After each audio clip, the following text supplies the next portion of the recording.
much fun, but it definitely came with some challenges. Thank goodness for 2K. That's right. In fact, it's been an honor for us to share our time and our episodes with you, the fans, the community. And the big news is NBA 2K TV is returning for Season 7. Yes, we're coming your way on September 4th. All new episodes of NBA 2K TV and NBA. Coming into Miami, Florida, that's the net. We welcome you to Noche NB D8.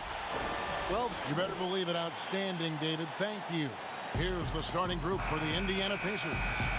Warren and Turner at the 4 and 5. Then there's Malcolm Brogdon. Then there's Oladipo. And it's Holiday in at the 2.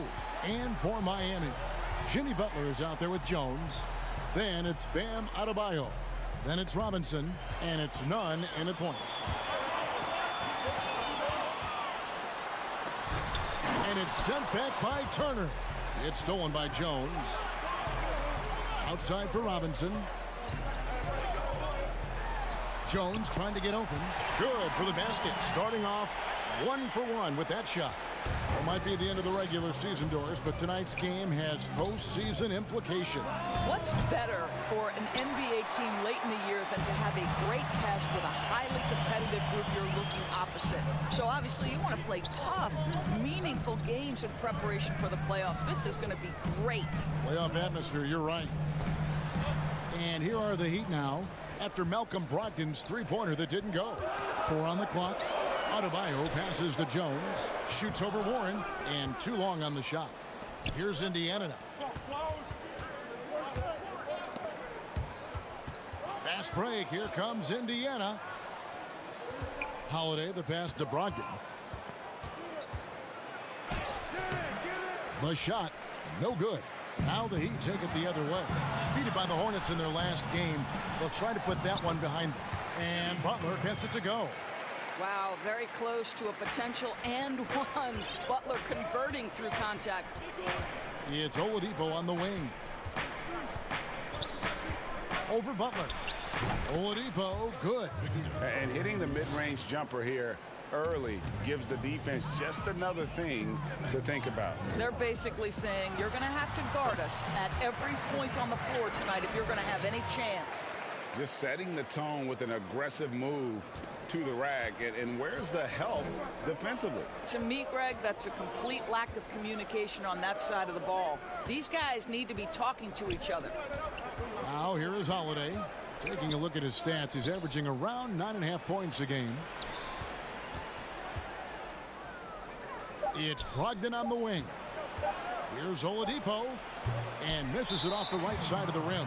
Right thing there to stay that tight on him and really try to keep him out of his comfort zone.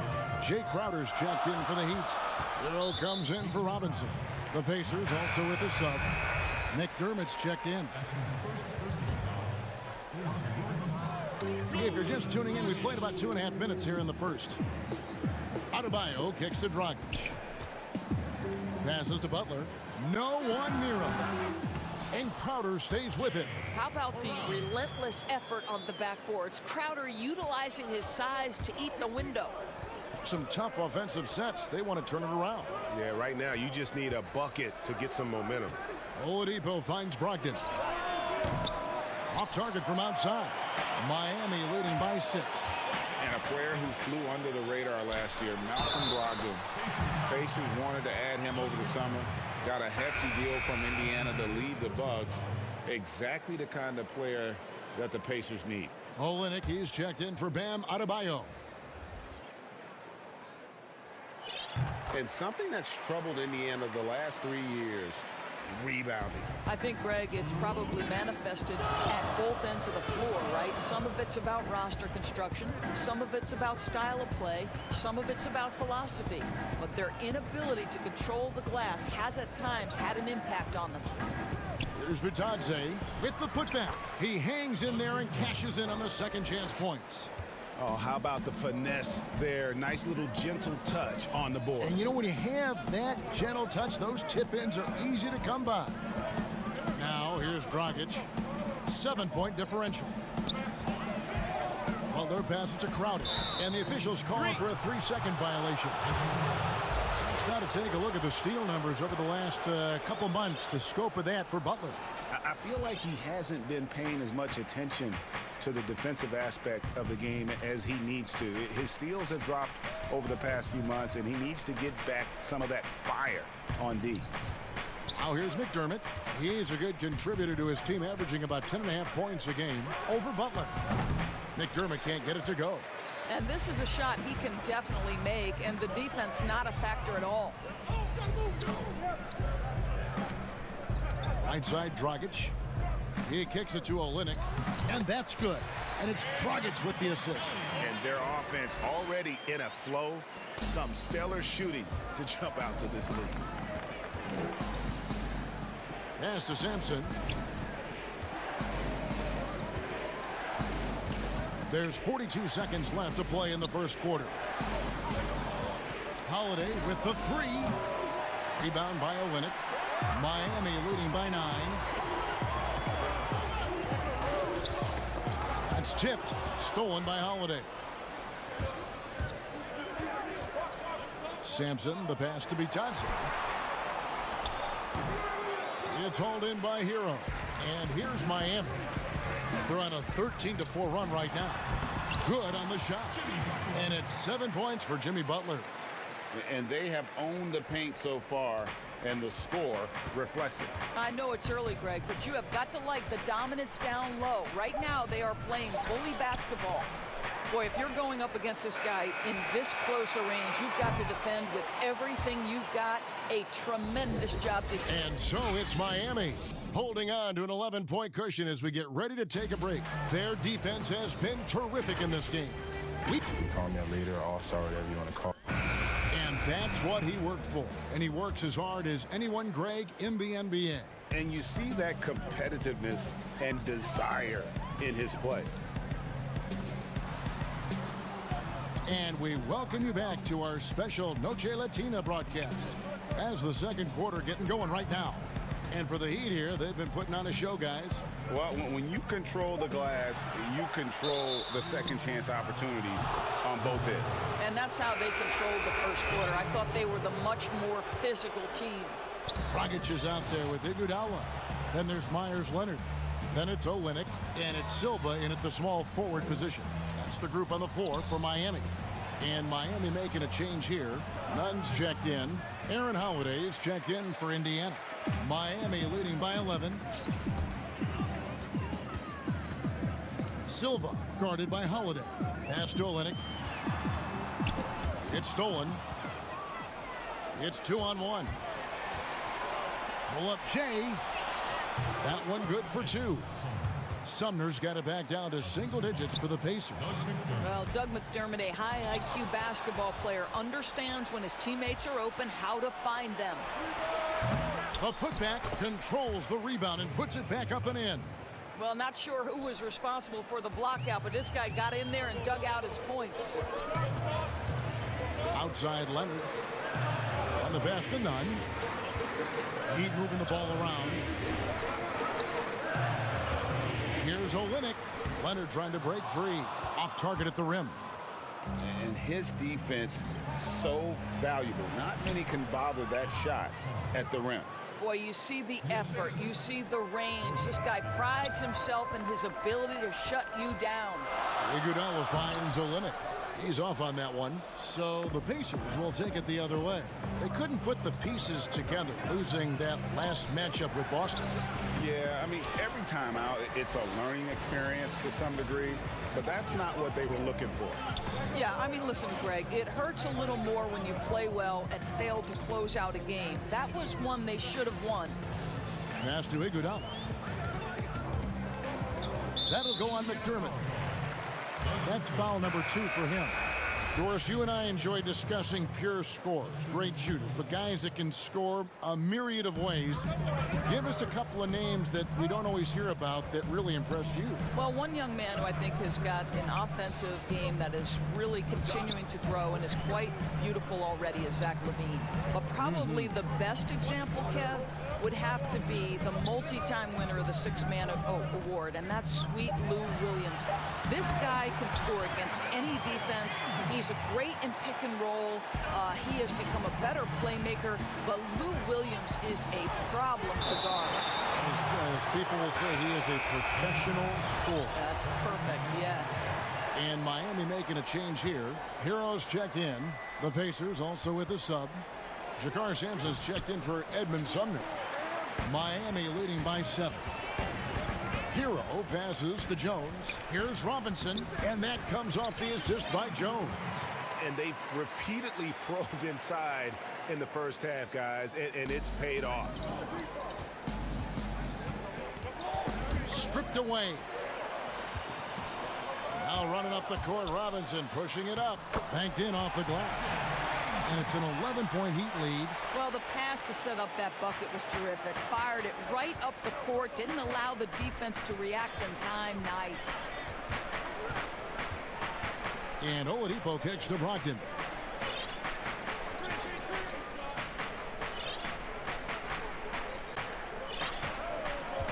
Five on the clock.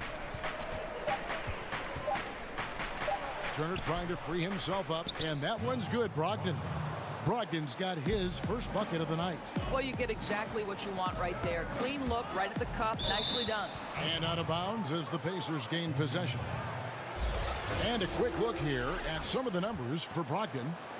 He hasn't been as sharp in the past 10 games as we're used to. It shows in his passing. The assist numbers down. Even the simple passes look tough for him right now. Maybe tonight he can get back on his game. T.J. McConnell, he's checked in for Indiana. It's Brogdon on the wing. He's guarded by Dragic. And the Pacers can't get it to go. And they continue to control the glass. Here's Hero. And he drops in the layup off the glass. Hero's got the lead up to 11 now for the Heat. And really keeping the ball hopping around here offensively. Oladipo outside.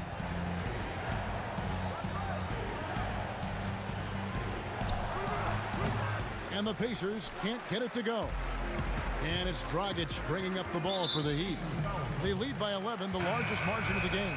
And there's the foul. It'll go on T.J. McConnell. That is his first foul of the game. Butler, he's checked in for the Heat. 6-second difference between shot and game clock. Outside, Crowder. Dishes it to Dragic. Fires top of the key. And it's in after a nice bounce off the right side. And the Heat lead by 13.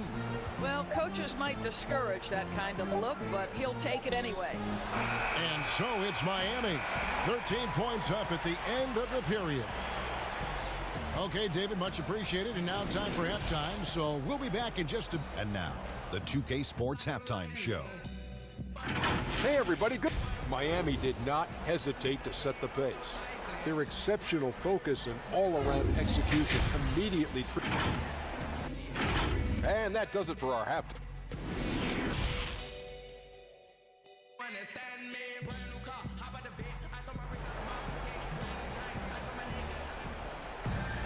Well, we've got a second half of basketball for you. We think it's going to be pretty good. A big comeback, though, is needed for this game to be competitive, and it probably has to happen quickly.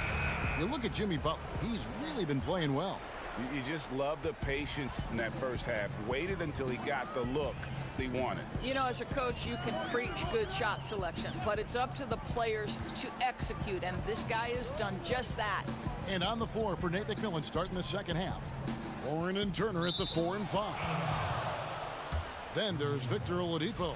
Then there's Malcolm Brogdon, and it's Holiday in at the 2-guard position. Brogdon against Robinson. Brogdon the pass to Warren. And a great assist by Brogdon as that one goes in. Warren's got his first points of the game. Well, this guy loves to take advantage of mid-range shots. T.J. Warren in his comfort zone there. And the basket is good. Just Mr. Reliable again here today, Kevin. I mean, they need his points, and he's producing. And Bam Adebayo. He just plays with so much energy when he's on the floor. Boy, he is ferocious on both ends of the floor. Great energy player who can finish in the paint with the best of them. Very quick on his feet and can cover a lot of ground for a player his size. Here's Jones. And that one clearly a foul. Gets the whistle and 2 shots coming up. Of course, you've covered so many great basketball players over your many years in this business. As a player, coach, now broadcaster, who has been your favorite athlete to watch or cover or report on? All right, Kevin, you know I can't possibly name one, so I'm going to just throw several names out there. LeBron James has overcome so many challenges as a young person even before his NBA career. So his story is absolutely incredible and inspirational. How about Kevin Durant, one of the greatest scorers in the history of the NBA? Or Damian Lillard, who has proven so loyal to his fan base and organization and is one bad man when a game is on the line in the playoffs. And back in his day as coach of the Blazers, players called Nate McMillan Sarge for his style. Very tough and demanding. The beauty, though, Greg, to me is Nate McMillan has adapted. He has given more leeway for his players and his assistant coaches. He's willing to take players aside and bring a more personal approach. And I think in today's NBA, that's critical. Well, they say players are made in the summertime, and that's Jimmy Butler's favorite time of year. He calls it grimy season, gets out in the country, and puts in that work. McDermott can't get it to go. They have been board dominant in this game. That's definitely been a factor in crafting this huge lead. Iguodala, the pass to Silva. Good ball movement here by the Heat. Let's go. The kick outside to Butler, and he gets the whistle for the 3-second call. Kelly Olynyk's checked in for Jimmy Butler. In Indiana with the change here too. Sampson's checked in. Here's Sumner. These are the guys you want on the wing. Your team needs a 3. In the second half of the season, they're the top small forwards in the NBA from beyond the arc. Doug McDermott, 4th. I mean, you've got a dilemma when it comes to any of the guys on that list. Stay up tight on them on the perimeter, and you risk them blowing by you. But if you back off, you might get your feelings hurt. Yeah, that's a great way to put it. That's what they do with their three-point shooting. They can demoralize a defense. I mean, there are some sleepless nights after having to face any one of those guys. Iguodala dishes to Olynyk. Here's Silva. Nails the wide-open jump shot. He's got 5. 3 for 3, and that's always a good way to start the second half. Sumner kicks to Sampson. Goes up and lays it nice and easy. You have to appreciate the doggedness and intensity on the glass. Wow.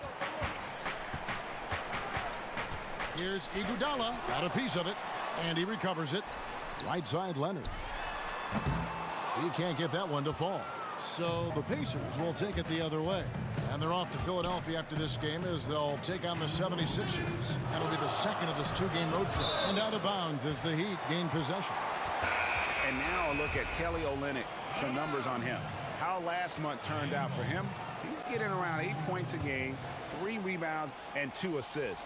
Well, fans of this team will take this kind of production from him without hesitation. I'll tell you, he has been a solid contributor. They have called his number, and he has delivered for them. You know, an easy basket made possible because the assist was crisp, and it was perfectly placed. Just under 3.5 minutes played here in the third quarter. Dragic gets the bucket. No, that's some fancy ball handling right there. Since when does he take guys off the dribble? Now here is Holiday. Still getting warmed up offensively. No scoring yet from him. Sampson's shot is off. Didn't hesitate for a second to get a hand up on that deep ball. Well, tremendous effort, tremendous timing. The ability to alter shots on the perimeter, that was beautiful. Boy, not nearly tough enough inside on the defensive end. They made that all too easy for him. Well, offensively, this guy has been cooking. They're definitely not losing because of him. And Justin Holiday picks up the foul.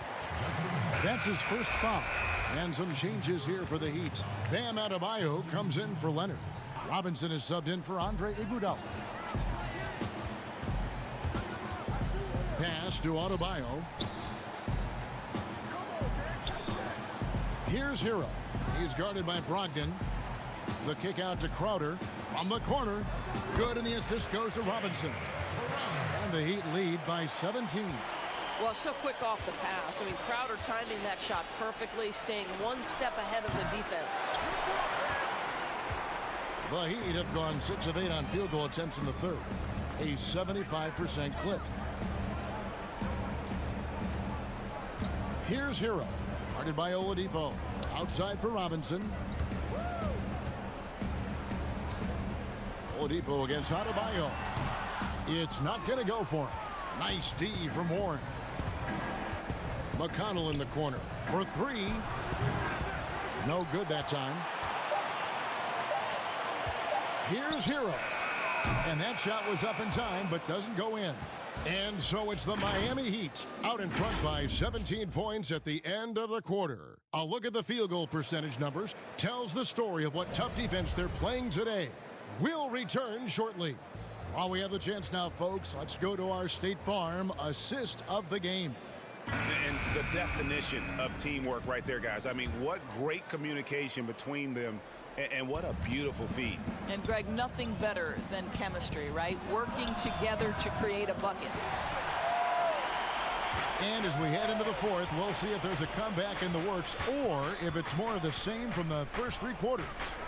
Okay, now let's reset our lineups courtesy of Gatorade, all fueled up and ready to go for this fourth quarter. On the court for the Heat, Jones is out there with Jimmy Butler. Then it's Robinson. Then it's Bam Adebayo. And it's Dragic in at the point. Pacers trail by 17. Lob pass to Warren. That shot off. And he saw the play develop, but the pass just wasn't there. It was a really good thought for sure, but the lob has got to be better than that.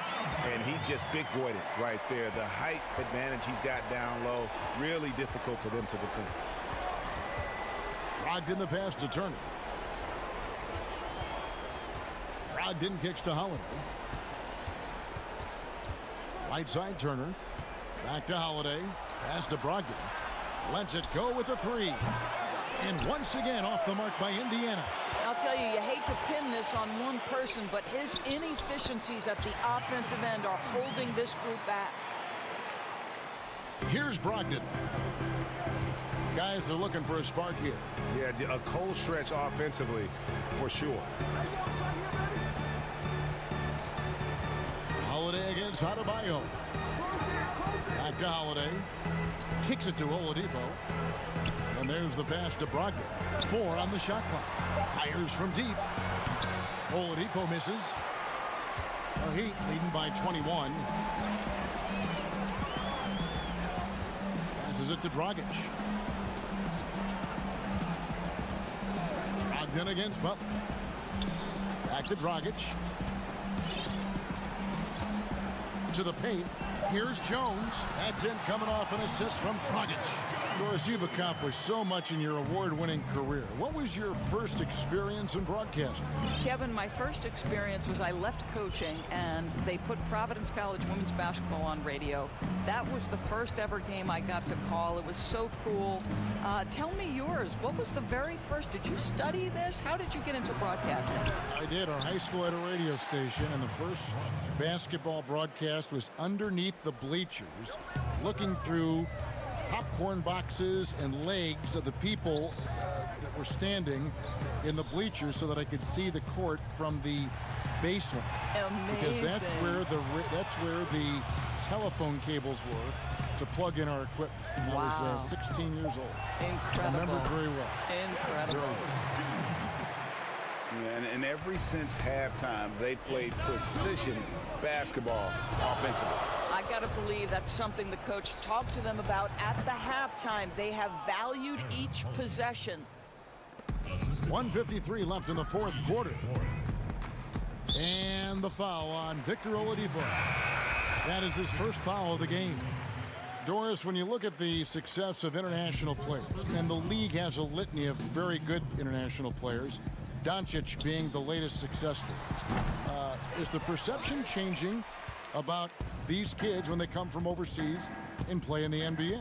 Well, one of the greatest, and to me, the greatest international player of all time, Dirk Nowitzki, a Hall of Fame player, probably changed the perception to start with. Now, listen, over the years, Luka is going to have perhaps a Hall of Fame career if he stays healthy. The reality is this: the NBA is looking for the best players to man those 15 roster spots of the 30 NBA teams. It doesn't matter where you're from, what the color of your skin is. If you can play the game of basketball and play it at the highest level, the NBA wants you to be a part of their league. And Leonard has it in the corner. Shoots. Busts the J after the cagey pass fake. And as we head to the final buzzer here, a crushing blowout. Big-time dominance, and this will go in the record books as a gaudy win for Miami. And this was one that never really was in doubt, I thought, an all-around dominant performance. And you kind of thought that maybe even going into the game. Yeah, there was a sense of that, and man, they just pretty much blew them right out of the water. A clinic was put on display here today. And so they'll be advancing their win total to 42 games. Pass to Iguodala. Here's Hero. Good ball movement here by Miami. Just 5 on the clock. The three from Hill. And it's McConnell with the rebound. Now the Pacers with it. They trail by 18. Johnson, the pass to Leaf. Johnson, it's good on the putback. Oh, how about the deft touch right there, guys? He just guided that ball back up and in. Just a fingertip touch on the ball. From deep. And the miss. And so Miami takes this one by a big margin. And the outcome of this one, thank you, David. Great interview once again. And that about wraps it.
unprecedented improvements, shooting, puck pickups, upper and lower body fluidity, and goaltending.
Unprecedented improvements, shooting, puck pickups, upper and lower body fluidity, and goaltending.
The NBA 2K21 demo is out now, and in this episode, we're jumping right in.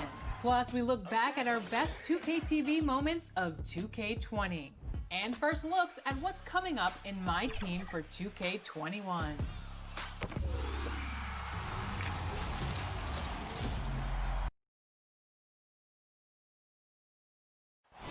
Nightfall in the Windy City with the Willis Tower and the rest of downtown.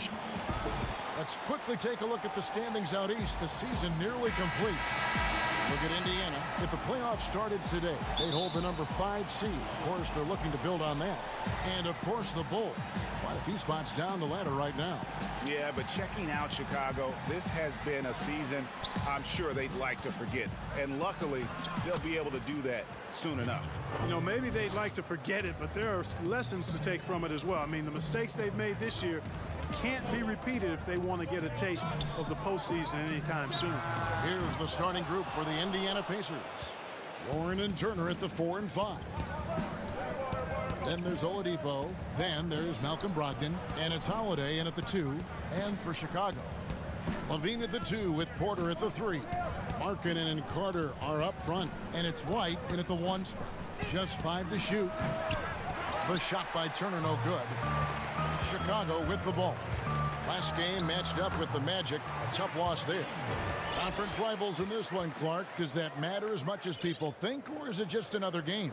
I still think it matters to the players. I mean, they're a little less emotional now. Rivalries, they're not as heated, a little more practical. I think it's mostly about making the playoffs and where you're seated. Brogdon kicks to Holiday. Oladipo for 3. The shot that time not on target. And it's Chicago the other way. From outside the arc, Levine can't hit. For Indiana, they've gone 1 of 3 from the field to start this one so far. That's tipped. And that's evidence that Markkanen is working on his defense, and it's critical that he does so. And blocks like this show he's making good strides. Levine, good. Boy, he is looking confident. Love how they're using him so far. And you know what? They're going to keep using him. I mean, he'll be the centerpiece of their offense today. You can bank on that. That's a double whammy, guys. That's right. A great defensive play, then the emphatic stuff. Well, turning defense to offense, we talk about it all the time. Try to hit your opponent at the other end before they can set up the defense. Here's Holiday. Offensive rebound. You know, right now they're just 1 for 5. Rough start so far. And it's Aaron Holiday with the foul. That is his first foul of the game. McDermott's checked in for Aaron Holiday. Porter finds Levine. Back to Porter. A 3-ball. It's hauled in by Warren. Indiana off to a slow start, trailing by 4. They couldn't put the pieces together, losing that last matchup with Boston. And that was a shocker. Hard to believe that they dropped the ball, so to speak, on that one. And probably a tough pill for them to swallow. And to lose it like they did, too. Wow, right at the end, man, makes it even tougher to take. The Bulls making a switch here. Hutchison's checked in. And the foul on Victor Oladipo. That is his first foul of the game. Saransky's checked in for the Bulls. And a change for the Pacers. Holiday's checked in. For 3, Levine up and in for the basket. Number 4. That makes him 4 for 5 now. Hey, how about the distance? Zero fear. Levine will make these moonshots from time to time and splash. Warren, good. And once he got to the 10, I think he was surprised to find himself that wide open. Well, this early, they should be showing a lot more energy on defense. It's not there. Well, you just watch Levine play, and you can see the athleticism he possesses. Greg just explodes anytime he wants to. And guys, with Levine, the speed and first step have always been there for him. But you can see the strength he's added to his game since his rookie year whenever he goes at the rim. Luke Cornett, he's checked in for the Bulls. Young comes in for Lauri Markkanen. Those are chances almost always you can rely on him to get you 2 points, but the D, just enough to keep him out of rhythm. And off contact, Levine showing you what he can do. The improved strength making a big impact. Pass to McConnell. A minute 20 left in the first quarter. Now the pass to McDermott. Lets the three fly. A shot by McConnell, no good. Now the Bulls with it. They're on a 13-5 run. Young left side. Passes it to Satoransky. And some nice ball movement here by Chicago. Here's Levine. And Levine with the slam. Well, we know Levine has the hops. That time showing off the creativity. And the call will be against Thaddeus Young. That is his first foul of the game. Bulls making a switch here. Dunn's checked in. Edmund Sumner's checked in for Indiana. Pass to Sampson.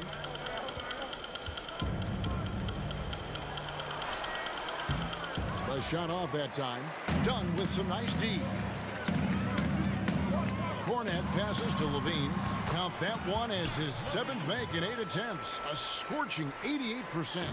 When you find yourself up double digits in the first quarter, you know you're doing something right. Well, they're doing everything right. How about that? I mean, this could turn into a blowout very quickly. Here's Sumner. Satoransky covering. And Sumner gets it to go. I love the advantage he has from a speed standpoint. Does a great job of creating separation for that shot. Pass to Satoransky. Al Levine. The shot's good on the assist by Satoransky. And that's 20 points for Zach Levine. Displaying intensity right off the opening tip, especially on the offensive end. Tell you what, forget about easy. And so it's Chicago. Their lead at 11 points to end the quarter. Their defense has been active and effective. We'll take a quick break and then back to the action here.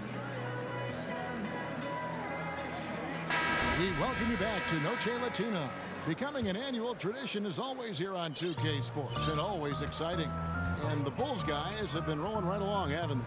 Well, in that first quarter, they were intent on just pounding the ball down low. Yeah, and it's worked. They've got a clear edge and points in the paint. Now we'll see if they go with a more balanced attack or just keep on pounding it inside. On the court for the Pacers as our second quarter gets underway. We got Doug McDermott, and it's Bitadze in at the center. A fantastic heads-up play there from Young to find the open man. The pass to Sumner. Fires from 14. Got a hand on it. Young taking his time here. The Bulls keep it alive. No good that time. Pacers trail by 13. Oh, and there's the alley-oop. A flawless finish on the alley-oop. And a finalist for Coach of the Year in 2019, Nate McMillan passing 600 wins last season. Well, you think about that. That's an impressive milestone for an outstanding coach in Nate McMillan. He moved into the top 25 all-time in wins. He's had 2 other stops as a head coach, Portland and Seattle. I think he's doing some of his best work with the Pacers. Here's McDermott. You can't get that one. And the Bulls going the other way now. They get to take on the Heat at Miami after this one. That'll be just one game played away from home for them. Great positioning on the putback. And those second chance points really become almost like bonus points when you can get them. And here's McConnell. No points in the game yet for him. Bitadze can't hit. Boy, defense non-existent there, but they catch a break as he whiffs it. It's tipped, and so it looks like the Bulls will retain possession here. And let's check out a breakdown. Looking at some stats for Brogdon. And he's not passing the ball as well this month. If you look at his numbers from earlier in the season, he's not seeing the court as well. It may be a little too focused on creating his own shot than orchestrating for the guys around it. And Sumner gets it to go. Sumner's got his second basket of the game. And just a step ahead of the D in that possession there, making the pass. Nice assist. Dunn kicks to Cornette. And a little under 2.5 minutes gone by here in the second quarter. Valentine dishes to Dunn. Clock at 6. Over McConnell. That's it. He's got 2 made now, and he's shooting 2 for 3. And without looking at the scoreboard, you think they were the team trailing and trying to fight their way back. Yeah, I love the energy they're playing with. I say it this way. Good teams, championship teams, play against the game as much as they play against the opponent. Nice uptick here in their second chance points in this quarter. Harrison passes to Dunn. Now Valentine.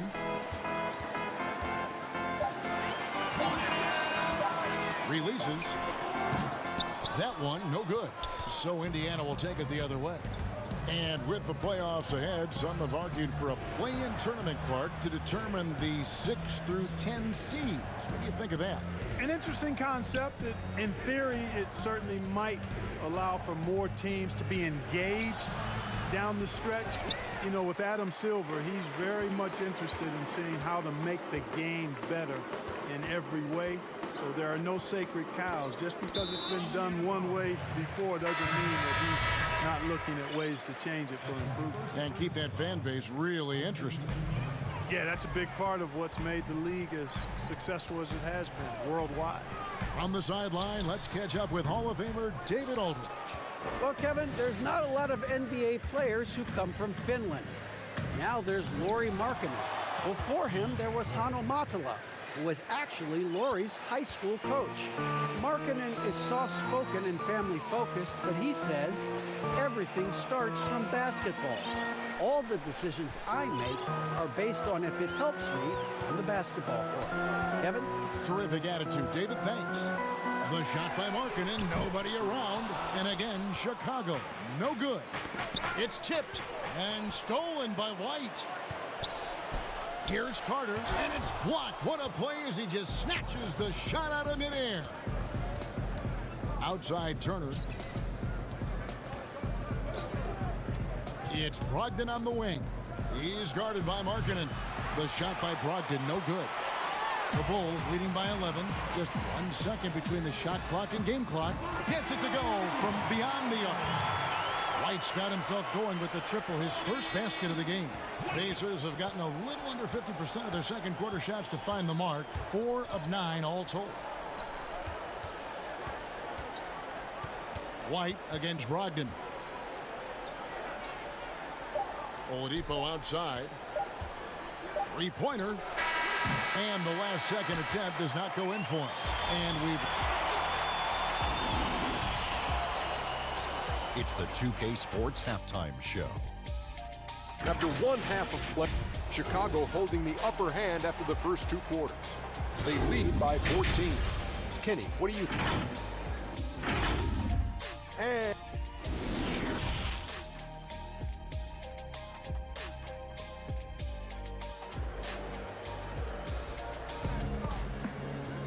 And with a big gap on the scoreboard, the second half begins with very different goals for these teams. One side trying to mount a comeback, one side trying to protect their lead. You look at Zach LaVine, he's really been playing well. He's done a fantastic job of finding open space to operate within the first few quarters. And you know what? It helped that they had a few guys with very hot hands on the perimeter, too. Porter and Markkanen, the duo at forward. White and Levine team up in the backcourt. And it's Carter in at the pivot spot, manning the middle. And that's the group for Jim Boylan as we begin the second half. And though they've made the playoffs 4 straight years, Indiana can't seem to get past the first round. And it's not for a lack of effort, guys. The effort is there. The chemistry and continuity is there. They suffered a big, untimely injury, the one to Victor Oladipo, and it's been hard for them to attract top free agents as well. Turner passes to Brogdon. That falls. Nice feed that time from Turner. Brogdon's got his first basket of the night. Really good to see Turner find the open man, proving once again he's a team-first guy. To the inside, Carter, and then Carter with the dunk. And he might be small for a center, but boy, can he jump out of the building. Warren against Markkanen. And the shot by Warren, no good. The Bulls leading by 17. Outside, White. Here's Markkanen. For three, Levine. The long-distance three is good. Levine's got 26 points. No doubt about the consistency when it comes to scoring the basketball for him tonight. A real nice lift for their offense. The shot by Brogdon, no good.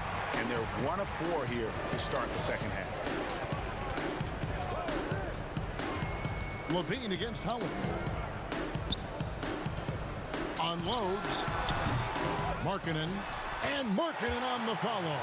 Yeah, Markkanen doing a nice job crashing the glass there, Kevin, at 7 feet tall. This guy making good use of his size on that possession. Here's Warren. Lays it up off the glass. Warren's got 6 points. And that solid play in the paint continues here, guys. Here's Carter, and then Carter with the jam. And that's why you don't let him get positioned deep in the post. Exactly. I mean, once he's got the ball in that area, the battle's already lost. Well, you look at guys like Otto Porter, Greg. He just brings so much with his consistent outside jumper. And guys, he's shot threes at a tremendous clip the last few seasons. I mean, really for his whole career. Sometimes can be a bit passive, so you just make sure he's involved in looking for his shot. Chicago leading by 20. White looking around. He kicks it to Porter. Shot clock at 6. 13 feet away. And the Bulls tack on 2 more. And you got to honor that mid-range J from Porter. Over time, he has really improved that shot. Now here is Holiday. He's been quiet so far. Still no points in the game. Here's White, and White slams it in. Well, there you go. One team operating on all cylinders at both ends. Steals, fast break buckets, and the other team in scramble mode. And here's Brogdon from the arc. Carter pulls it in. Carter's got his 6th rebound on the night. And they've got a big lead, not just on the scoreboard, but really in the rebounding numbers as well. And what I like about it, Greg, it's been a physical brand of basketball. It's had a little sandpaper element to it. Gritty and rough. But that's how you win games. Here's Markkanen. It's Chicago with another bucket. You cannot give Markkanen room to shoot from the mid-range. I mean, he's capable of dropping these in bunches. Holiday, the pass to Turner. And foul on the shot. He'll shoot 2 at the free throw line. Mark, you were talking about the unicorn. Miles Turner in that category as a shot blocker who can space the floor. I don't think he's got a ceiling. What about you? I think his ceiling is really high, Kevin. He's still young, which always bodes well for somebody with his work ethic and skill set. I think he can be an all-star player. Franchise player, those are few and far between. I'm not sure if he can get to that level, but all-star certainly within his reach. To the left side wing.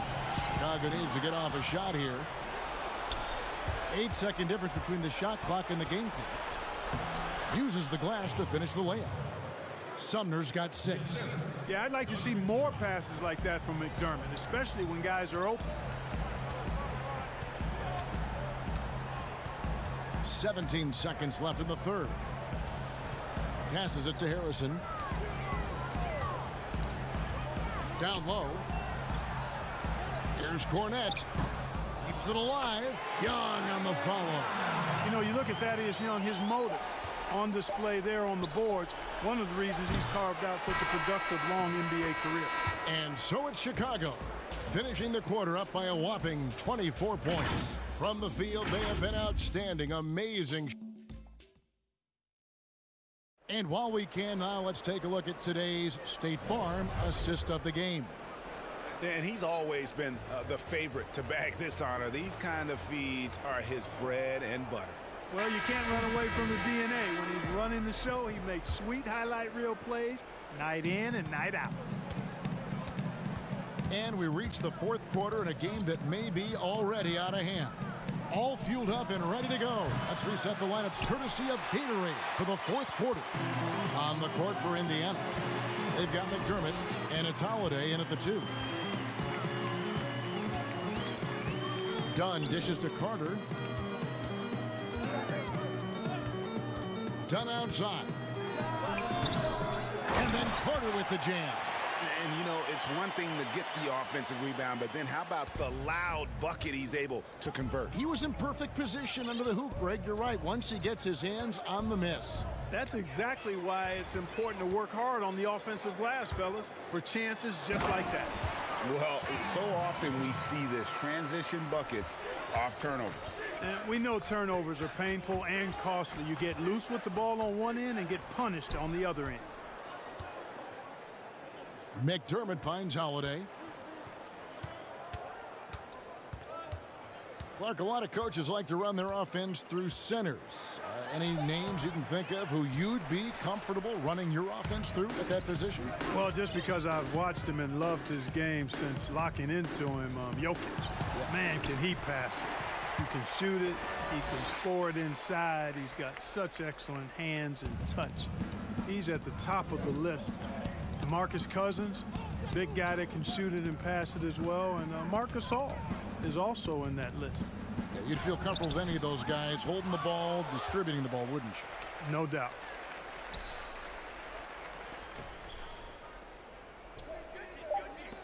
Holiday, the pass to Holiday. Indiana needs to get a shot off. And there's the shot clock violation. Couldn't get the shot off in time. But the relationship between referees and players reaching a fever pitch. What can be done to smooth those waters and mend those fences? Well, I think first and foremost, players have to give. Both sides have to give in this equation, but I think it's incumbent upon the players to accept and respect the position of the officials, and the officials have to also be willing to engage in interacting well with the players. It's a two-way street, but I think most of that is on the players because they have to control how they respond to officials more than officials have to respond to the players.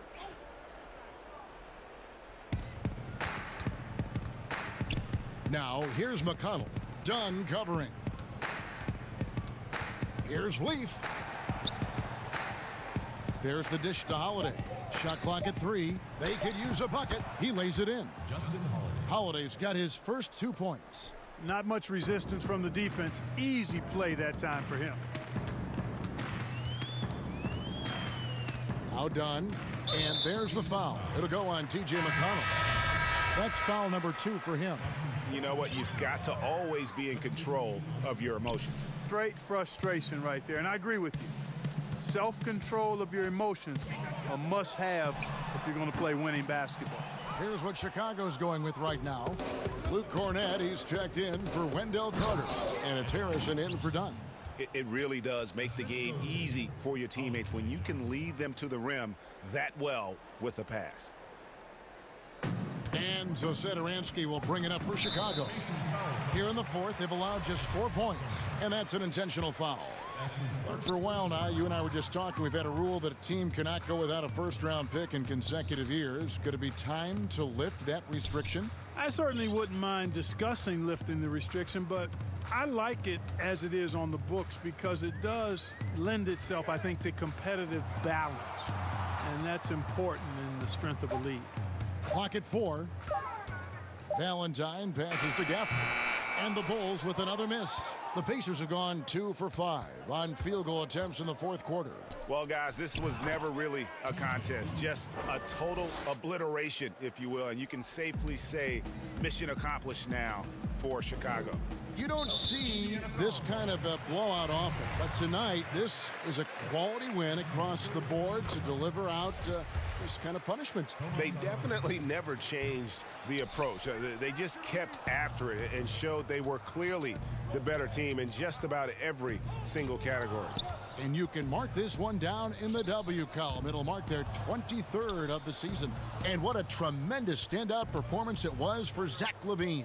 It was the kind of game for him that all scorers dream of, where the basket seemed as wide as a barrel. Clean shot on the way, and they turn over the 24-second buzzer, signaling the shot clock violation.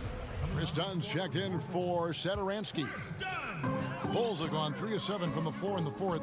That's a 42% mark in the quarter. Inside, here's Cornett. Nice pass. Led him to the rack perfectly for the layup. they made the most of their opportunities, looking comfortable and locked in throughout the night. Boy, they've given their fans plenty to cheer about, that's for sure. Effort, skill, coaching, you name it, they've done it. Leave passes to Sampson. Harrison scanning the floor. And some nice ball movement here by Chicago. Kicks to Dunn. Back to Valentine. Pass to Cornette. 6 to shoot. Here's Dunn. And it's wide right. It's off the rim. Here's Sampson. Played in with a nice touch off the glass. Sensational ball movement there. When you pass the ball like that, good things happen. From deep three-point range. And so Chicago takes this one, and by a big margin. It was a tale of two teams tonight, one that...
unprecedented improvements, shooting, puck pickups, upper and lower body fluidity, and goaltending.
unprecedented improvements. Shooting, puck pickups, upper and lower body fluidity, and goaltending.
Unprecedented improvements. Shooting, puck pickups, upper and lower body fluidity, and goaltending.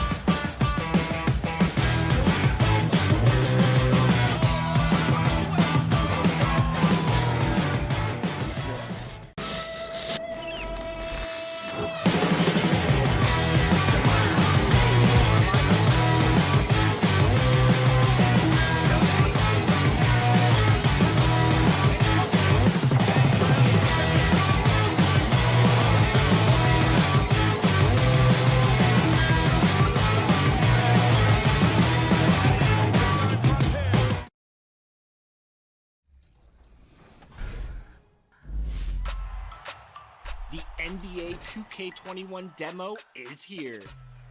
And in the demo, you can get a head start on your My Career by jumping in and trying out the My Player Builder. To start off, you have the option to download the My NBA 2K21 mobile app to scan your face into the game. Once you're good with your appearance, it's time to try out the builder. This year, we've added more skill breakdowns to choose from, so make sure to take a look and pick the... And a glimpse inside the locker room. Players' final few moments. And we've got time for a quick pregame report. Well, a momentous decision, DA. Thank you. Now that we have a second, let's take a quick peek at the rebounding numbers for the last handful of seasons for Allen.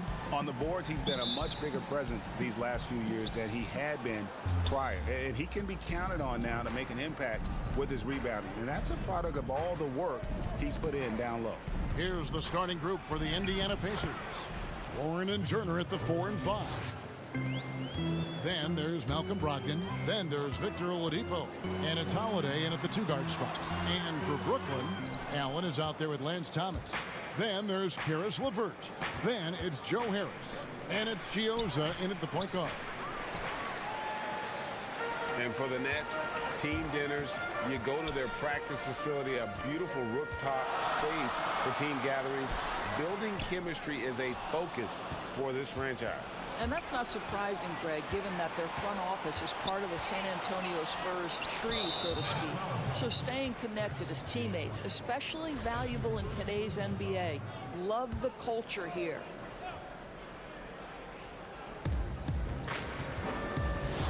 The kick out to Holiday. To the middle. It's stolen by Allen. Chiozza passes to Harris. Down low. A nice shot by LeVert. Well, this is the court awareness that Joe Harris gives you. He is so skilled at realizing how to give his teammates an open look. And here's Brogdon from the arc. And once again off the mark by Indiana. Pass to Chiozza. To the inside. Allen. And it's Allen slamming it down. Well, why settle for the layup when you can finish with authority? Mr. Allen on the dunk. Top of the key, Warren.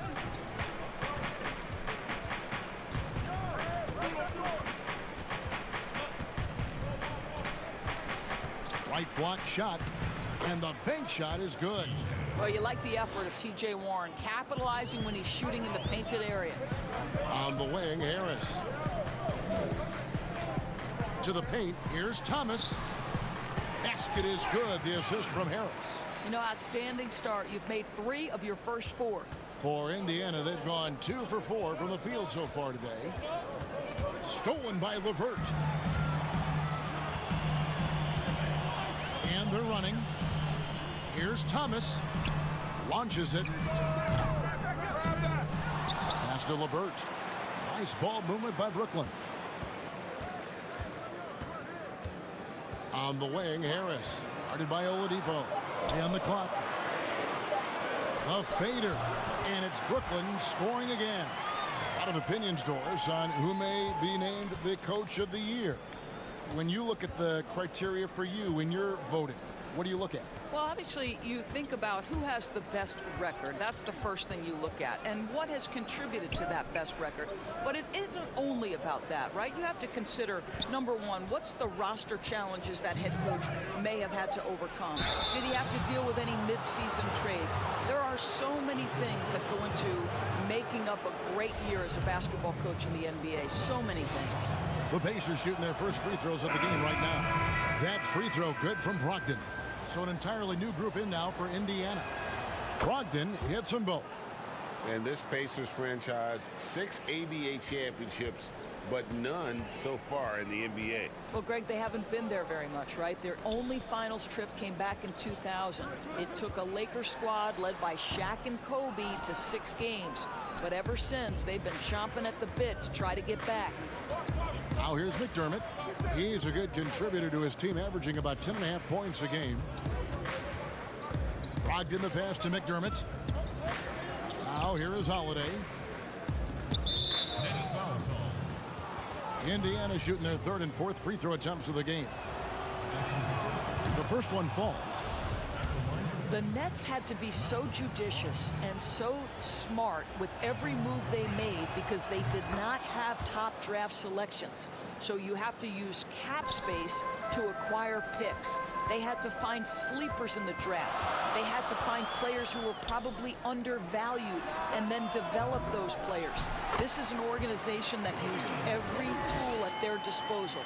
Always better to be lucky than good when it comes to offensive rebound. And unless you're as good as he is, then those tip-ins are all about skill. Here's Brogdon. Here's Bitadze. That shot, no good. Excellent D there from Allen.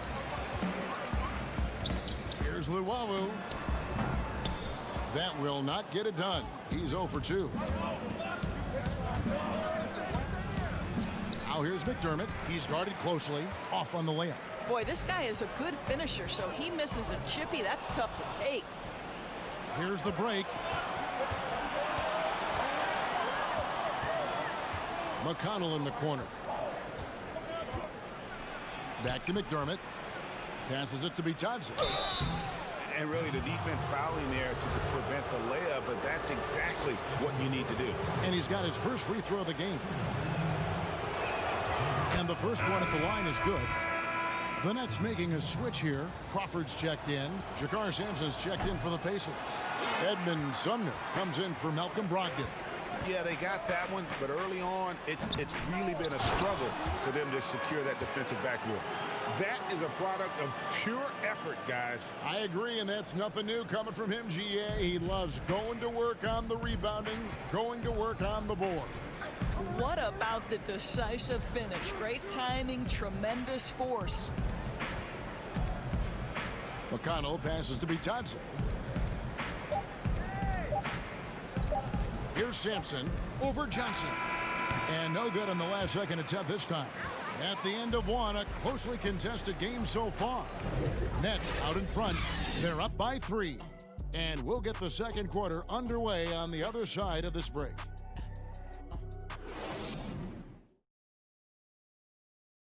Versatility is so important in today's NBA. That works just fine for combo guard Tyler Johnson. I don't really limit myself to one position. I feel like I can guard both positions. And with all the switching we see teams, Greg, employing right now, that defensive versatility is highly prized, highly valuable. And Johnson, an excellent athlete. He's got the tools to impact the game both offensively and defensively. And we hope you're enjoying the game. Both teams tonight keeping things pretty even so far on the scoreboard. And guys, what stands out to you from the Nets in this one? Well, one way to generate more offense, pound the offensive glass. That was the difference in the first. I love the determination. They want to go after every rebound out there and overwhelming to the opposition right now. All fueled up and ready to go. Let's reset the lineups courtesy of Gatorade as the second quarter gets going. So for Brooklyn now, we've got Tyler Johnson. Caruch is out there with Jared Allen. And it's Crawford, and it's Luwawu in at the 3 slot. And let's catch up with our sideline reporter, David Aldridge. Well, Kevin, Kenny Atkinson, who's a native of Long Island, now has his dream job, coaching the Brooklyn Nets. He doesn't need praise or recognition. Instead, he's fueled by the fear of failure. He says, I always feel like I'm one banana peel away from never being in the NBA again. Kevin, he's got his team playing with that same determination. David, he sure does. Thank you very much. And a one-year player at Texas, Jared Allen came into the league as a bit of a project. He's got ample playing time to develop in Brooklyn. Come get it, come get it. And oh boy, a lot of contact there, but he gets the call and will shoot 2. And Greg, safe to say, Allen's defense is ahead of his offense. Yeah, but his mobility and leaping ability serve him well as a finisher, providing that vertical spacing teams like to have inside. We hear this a lot, Doris. The great offense always beats great defense. Think that's true? I do, Kevin. I think obviously a defender is usually in reactionary mode. It's the rare defender who is dictating to the offensive player what they want to happen. So imagine trying to impact LeBron James as he's playing in the open floor with a head of steam. Like, good luck with that.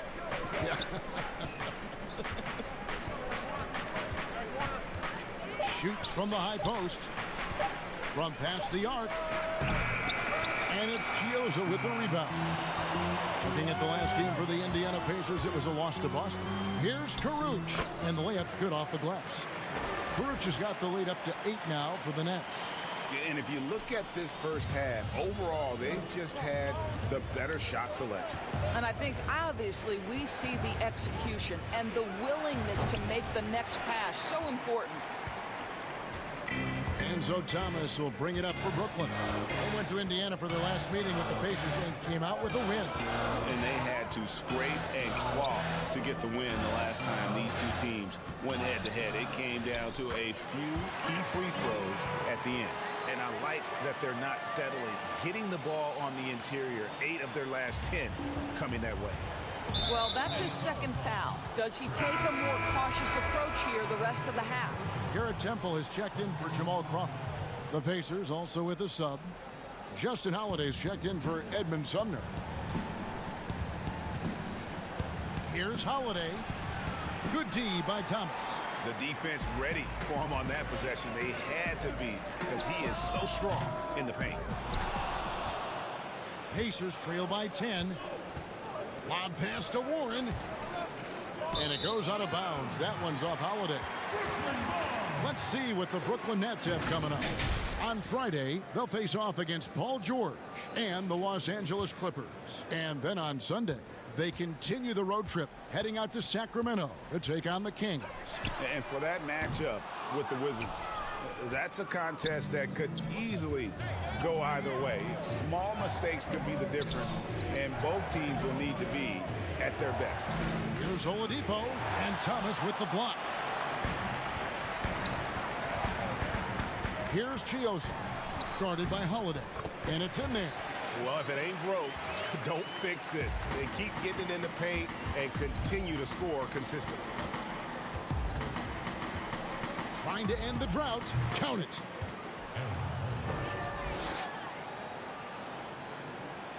Nets leading by 10. Chioza standing the floor, taken away by Holiday. Got to recognize the situation, trying to get a 2-for-1. Well, this is where the play call is crucial, right? If you're in a 2-for-1, you've got to get the first shot quickly. Well, hit a man in stride. That is a textbook delivery. Harris against Oladipo. Harris passes to Chioza. Makes it off the glass. Chioza's got 4 points now in the quarter.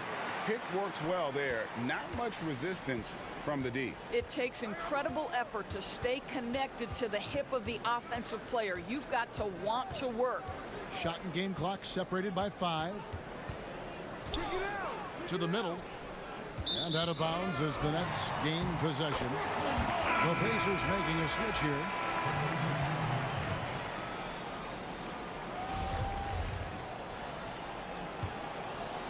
Here's LeVert. He's coming off a 22-point game against Golden State. And you know, guys, the other thing I really appreciated about his effort in that game was the effort and work on the glass. What a well-rounded performance. That's out of bounds. Brooklyn will retain possession.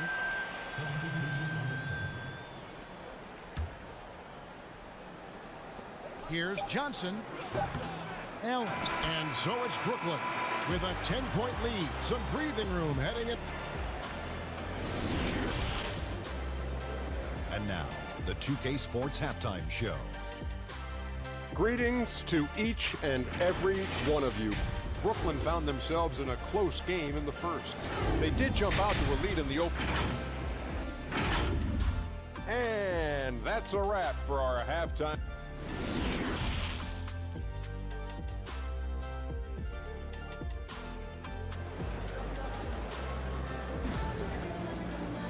And we've got third quarter of basketball for you. 2 quarters in the books.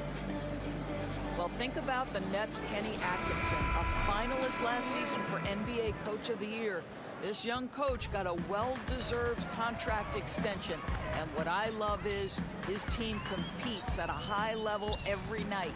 And on the floor for Nate McMillan starting the second half. Warren and Turner at the 4 and 5.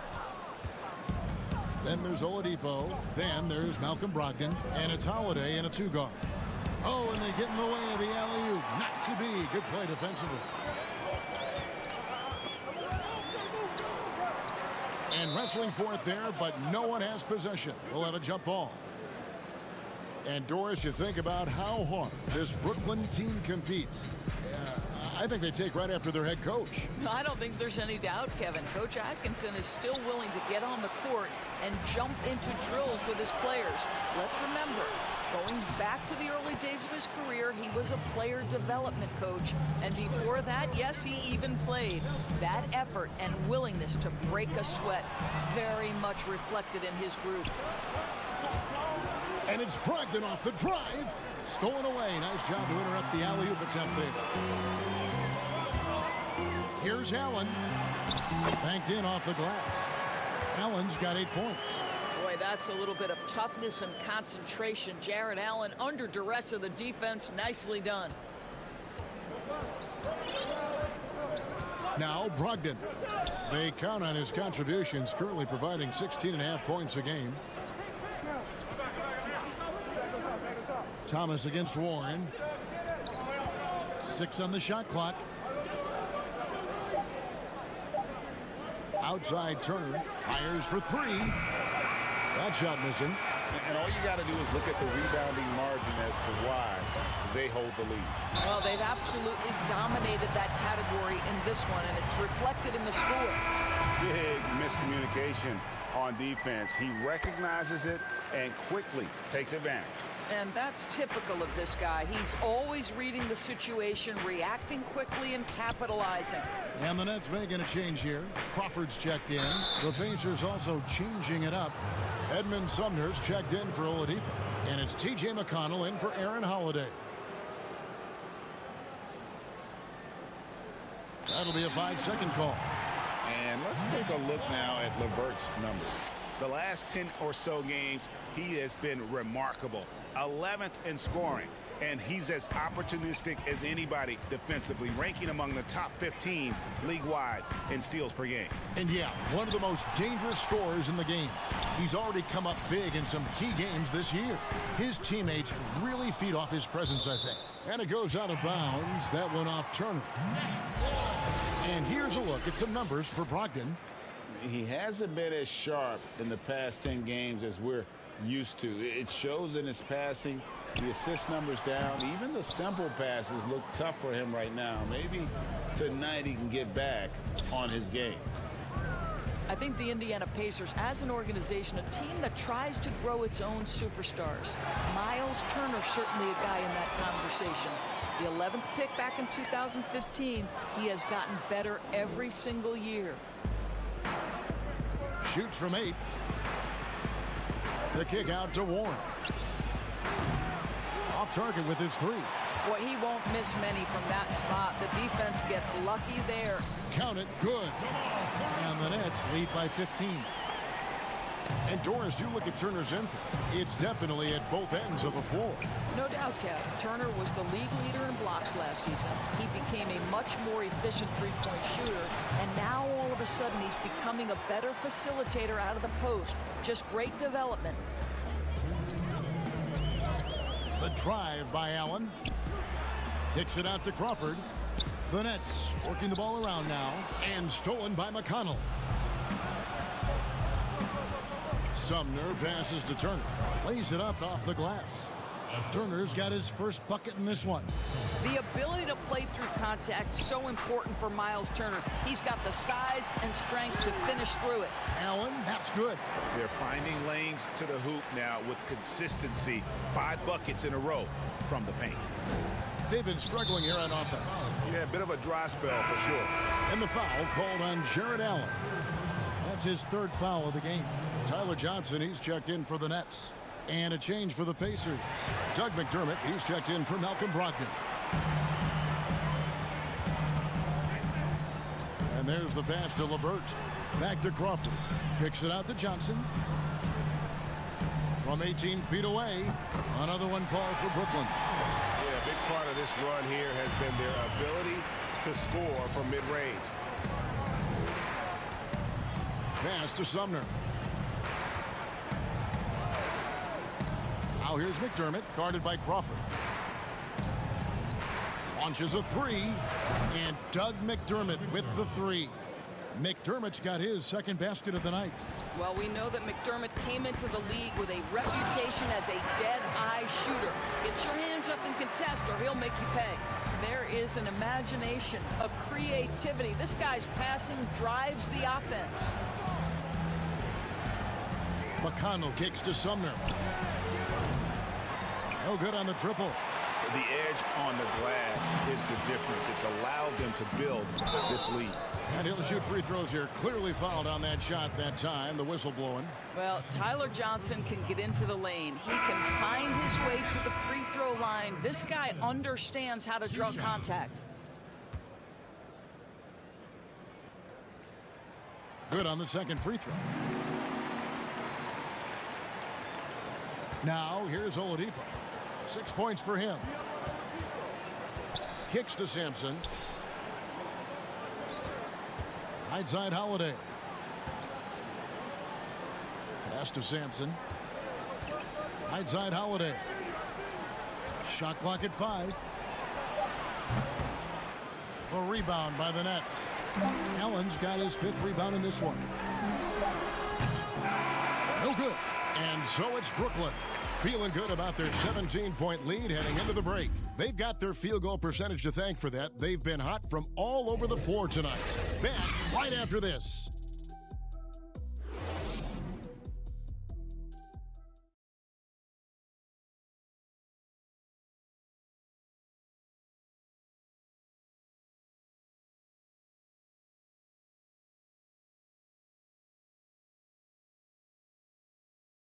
And let's take now this moment to bring up our State Farm assist of the game. Just true artistry right there. I mean, great decision on where to go with the ball, and how about the perfect delivery? We call that, Greg, putting it right in the pocket, and he knew what to do with it once it was there. And there have been 2 very different performances from these teams today as we get going in quarter number 4. Garrett Temple is out there with Luwawu. And there's Jared Allen. Then it's Johnson. And it's Gioza in at the point. So that's the lineup for Brooklyn. 2 free throws coming up, and they call the shooting foul.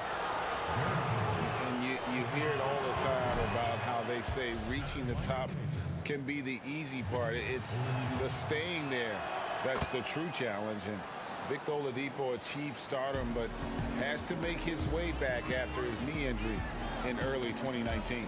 Johnson, the pass to Luwawu. To the inside. Nobody near Allen. That one doesn't drop. So Indiana will take it the other way. Feeds it to Oladipo. Lays it up and banks it in. Oladipo's got 4 this quarter. And Oladipo had already dealt with soreness in that right knee, and you talked about that, missing about a month earlier in the season. And some suggested he came back too soon. Hindsight, always 20/20, and players want to be out there to help win games. Sometimes teams have to protect them from themselves. Oh, taking it to the rack with power. Hammering down the 2-hand slam. Okay, Jared Allen, we see you making that look for a big man. That's a pretty pass. +8 in the rebound differential. One more reason why they're in control. It's picked off. And they're moving it up. There's Bitadze. Count that one. In the flick of a switch, going from defense to offense. Well, just terrific anticipation to force the turnover and ignite the break. They're getting on a roll inside. Their last 3 field goals have come from the paint. Here's Oladipo. He clangs that one off the back iron, and down it falls. Well, this is where Victor Oladipo has developed himself into an all-around threat. Doesn't matter where he is on the floor, he's dangerous. There's the steal.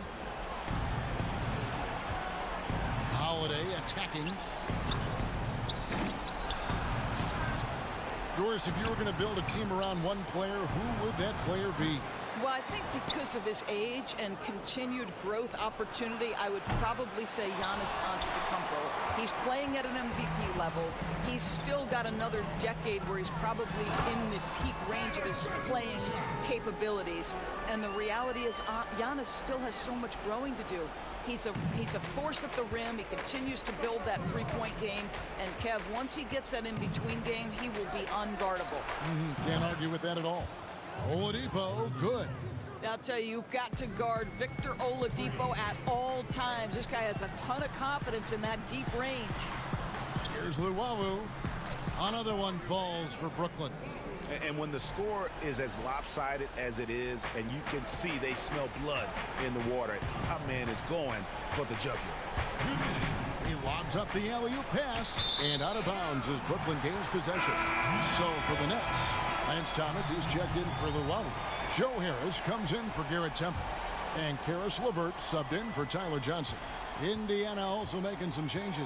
Aaron Holiday comes in for Justin Holiday. And Malcolm Brogdon subbed in for Doug McDermott.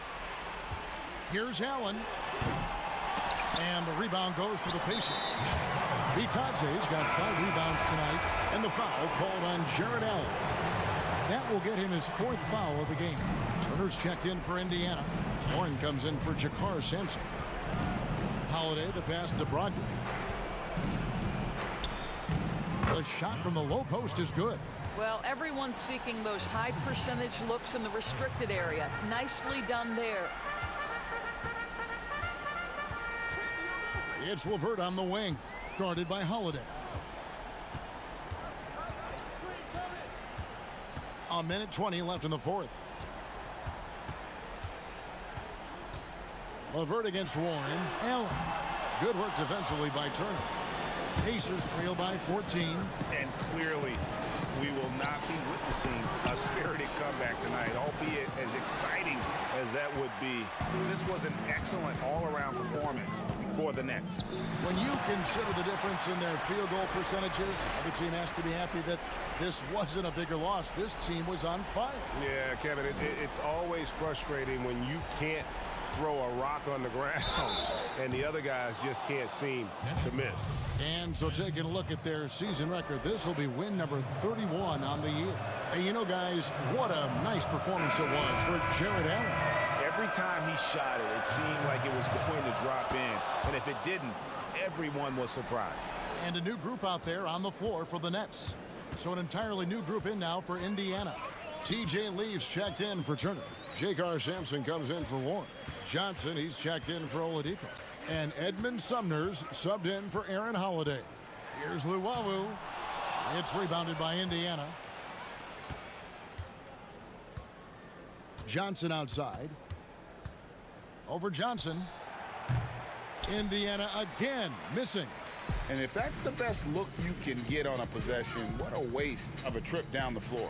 Well, missed opportunities, and they can certainly add up. You cannot afford to take that kind of shot. Down low, here's Sumner, and he's fouled pretty hard on that shot, but he's got the chance to pick up the points at the line. Clearly a foul. And he makes the first.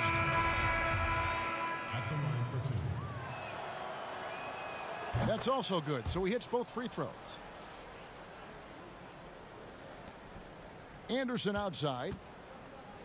Pass to Musa. Puts up a three. It's off. And so it's Brooklyn easily grabbing this one. A cup. All right, David, great job. Thanks so much. And that's going to do it tonight, folks, for our broadcast. For Greg Anthony, Doris Burke, and David Aldridge, this is Kevin Harlan. Thanks.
unprecedented improvements, shooting, puck pickups, upper and lower body fluidity, and goaltending.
Unprecedented improvements, shooting, puck pickups, upper and lower body fluidity, and goaltending.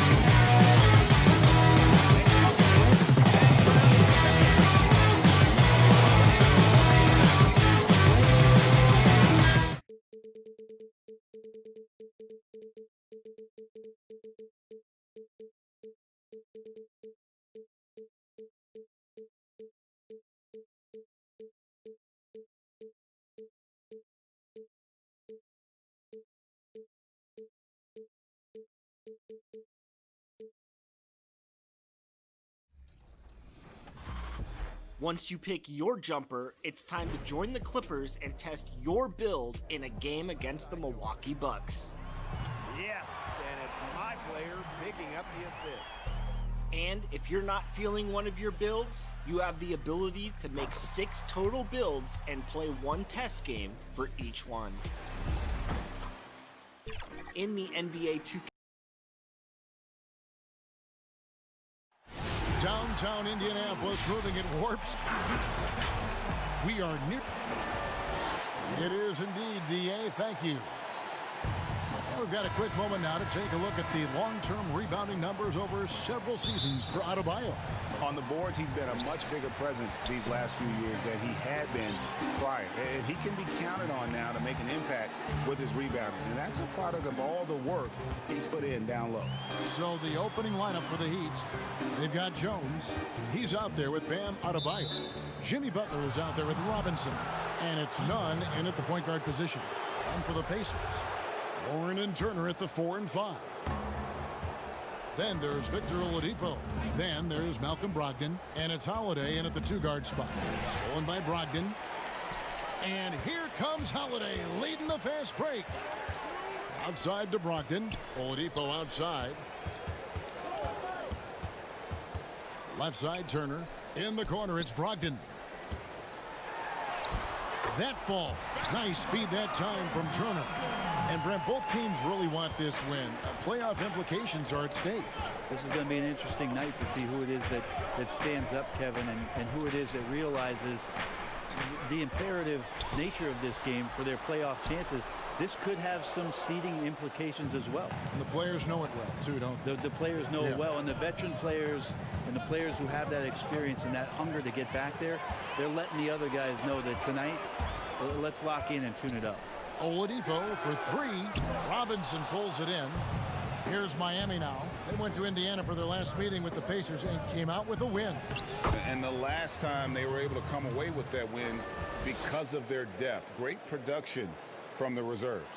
Probably looking for more of the same here. As we know, a deep bench so crucial to any team's success. Here's Brogdon.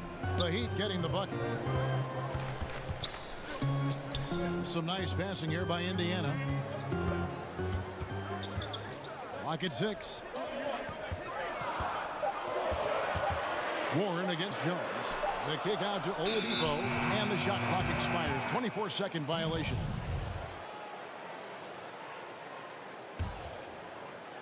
And it's Butler with the ball. He'll bring it up for the Heat. Defeated by the Hornets in their last game, they'll try to put that one behind them.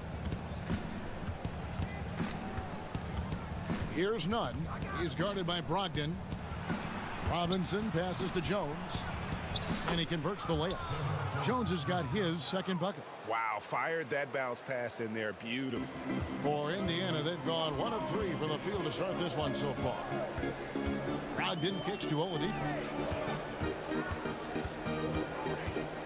On the wing, Holiday. Guarded by Robinson. Tips it. And Warren able to finish. He's a solid rebounder for his position at forward. 6'8". TJ Warren getting inside and being in the right spot. Here's Nunn. His last outing, he had 18 points. Kicks it out to Jones. And the pass to Butler. Robinson against Holiday. Outside, Jones. His 3-pointers off the mark. The Pacers have gone 2 of 5 here, making 40% so far to start out the game. Coming into the NBA, Victor Oladipo, Greg, drew some comparisons to Dwayne Wade, but it was working out with D-Wade that helped take Victor's game to the next level. And listen, anytime you're the second overall pick, which he was back in 2013, stardom is expected. It just took a while. Now he's got to apply that same work ethic to overcoming the knee injury. Here's Holiday. Heat knocking down the tray. Brogdon outside. 1:25 left to play here in the first. Pass to Oladipo.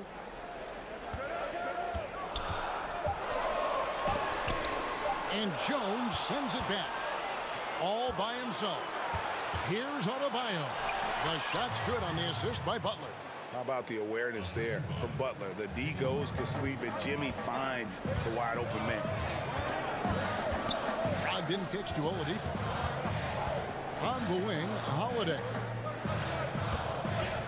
Back to Oladipo. Right side Warren. And Holiday has it in the corner.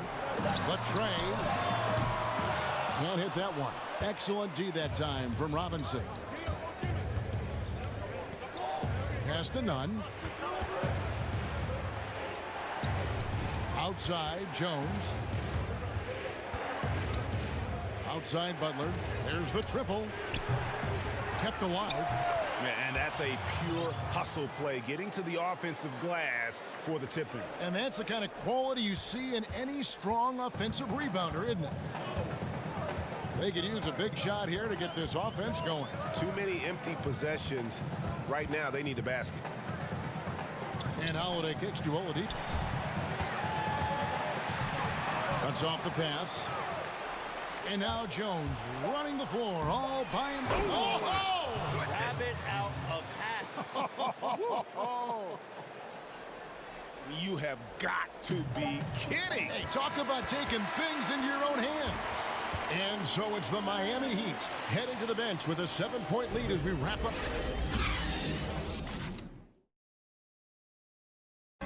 You learn about Jimmy Butler. Difficult journey to where he is now. Basketball. That's that. Well, you hear that so often, don't you, Greg? Between those lines can be an escape from the outside world. And in the end, Butler's obsession became his escape. Maybe why he remains so devoted to the game. And thanks again for tuning in. If you're just joining us, we've played through 1 quarter of action so far. And before we move on, what do you guys think about what we've seen so far from the Heat? Yeah, in that first period, they looked to push in transition at every opportunity. It felt like they knew that there were openings in transition and just wanted to keep trying to feed that, get out quick.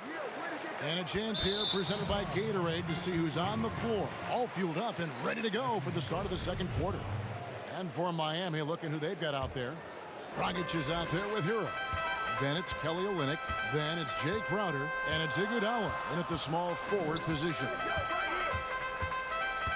Passes to Bitadze. Back to McConnell. Shot clock at 6. Shot on the wing. And a little luck that time, but it drops. McConnell's got his first 2 points of the night. The Heat leading by 8. That'll go on McDermott. That's his first foul. Just over 1 minute has passed here in the second quarter. Right side Crowder. Inside Olynyk. First shot, first basket. He's out of the blocks fast. They are just killing them on the interior. And truly some significant roster changes for the Pacers this past summer. Good. Jeremy Lamb, Malcolm Brogdon, T.J. Warren. They've gotten younger and gotten better as well, if you ask me. Excellent work by the Pacers front office. Edmund Sumner's checked in for the Pacers. Heat also with the sub. Leonard's checked in. Now the shot clock resets to 14 seconds on an offensive rebound. Brent, you like that change? I think digging into the numbers a little bit, Kevin, it only affects about 3% of total possessions. Is that all? Yeah, throughout the course of the year. Not in any given game. So it's very, very minimal what happens. But what I like is that players have to reset quickly with 14 on the clock. And I think coaches are starting to think about how it is they might have quick sets as opposed to getting the ball to the top of the key and trying to run through a traditional set. Maybe you have quick sets after the reset to get yourself a better shot. Or strategy. The pass to Sumner. Deflects the pass. Over Iguodala. Offensive rebound. No good on that one. And so it's Iguodala. He'll bring it up for Miami. Next up for them, the Knicks coming out here to play. That'll be the first of 2 straight at home. And nice court vision from Dragic there to get a great look at the bucket. Pacers trail by 11. And Iguodala comes to help. Bank shot. No good. For Miami, they've gone 4 of 6 from the field here in the second. And Dragic with the basket on the assist by Leonard. Dragic has got the lead up to 13 now for the Heat. And they've had assists now in their last 3 baskets. Holiday left side. McDermott finds McConnell to the inside. And it is flushed down with a nice jam. Oh, that's a major league throwdown. Keeps a tight grip on that rim, too, after the finish. Here's Hero, and that one drops for him. Heroes got 6 in the quarter. And the crisp passing has opened things up for them offensively. Pass to Sumner.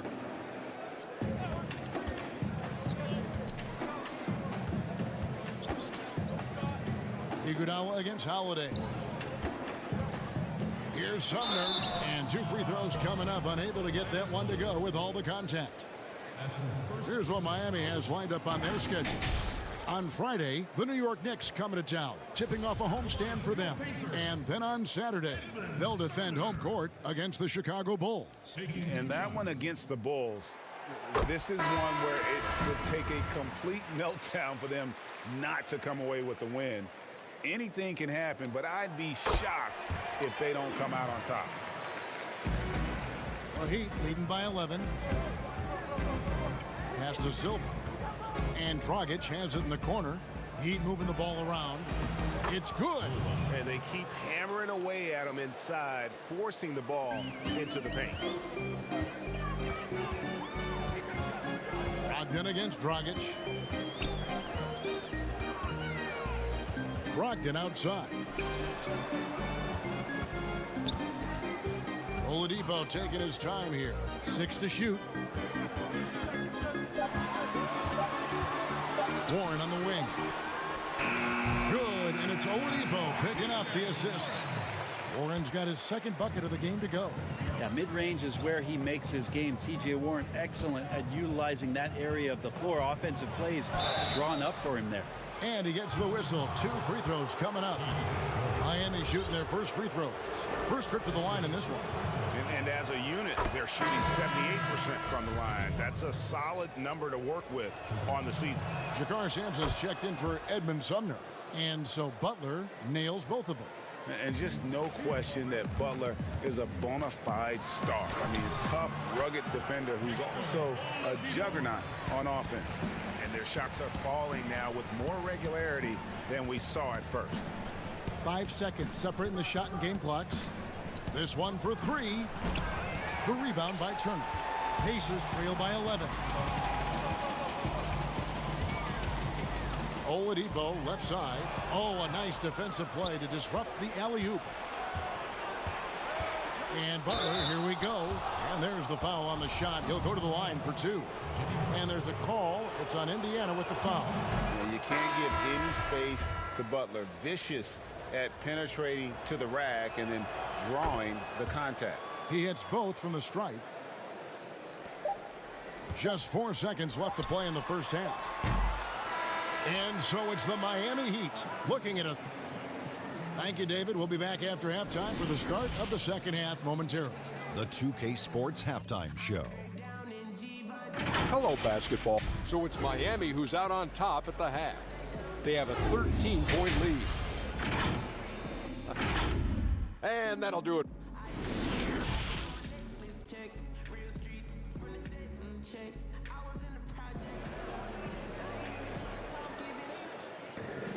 Well, we've got a second half of basketball for you. We think it's going to be pretty good. A big comeback, though, is needed for this game to be competitive, and it probably has to happen quickly. You have to like what we've seen from Jones. Definitely been challenging the defense here early on, not settling for anything outside. Yeah, you want these kind of nights where you can start to see those openings before they happen. Warren and Turner at the 4 and 5. Then there's Malcolm Brogdon. Then there's Victor Oladipo. And it's Holiday in at the 2. They're the group for Nate McMillan starting the second half. And that's 10 straight points in the paint. The defense, nowhere to be found. From 12 feet out, the shot by Brogdon, no good. The Heat leading by 15. Here's Nunn. He's been playing a big part of their offensive scheme, averaging around 15.5 points a game. Kicks it out to Jones. Goes up the baseline, and it comes off the front of the rim. And Brogdon's got the ball here for the Indiana Pacers. After this one, they're off to Philadelphia to take on the 76ers. That will be a getaway game for them, a one-game road trip. I'd love to see them impose themselves a little more on the backboard. That's a great way to find confidence. Always a surefire way to get back in the game. And that bucket adds to what has been a big difference in points in the paint between the two teams. Derek Jones gets talked about a lot in terms of his dunking prowess and the way that he can get up in the air and maybe make a poster and a memory in the flash of an eye. But beyond the dunks, he's done a good job of really improving his game since coming into the league in 2016. Brogdon the pass to Warren. Over Jones. Nunn grabs the board. Not been an easy start. 3 straight misses here on these possessions. And that one's good by Butler.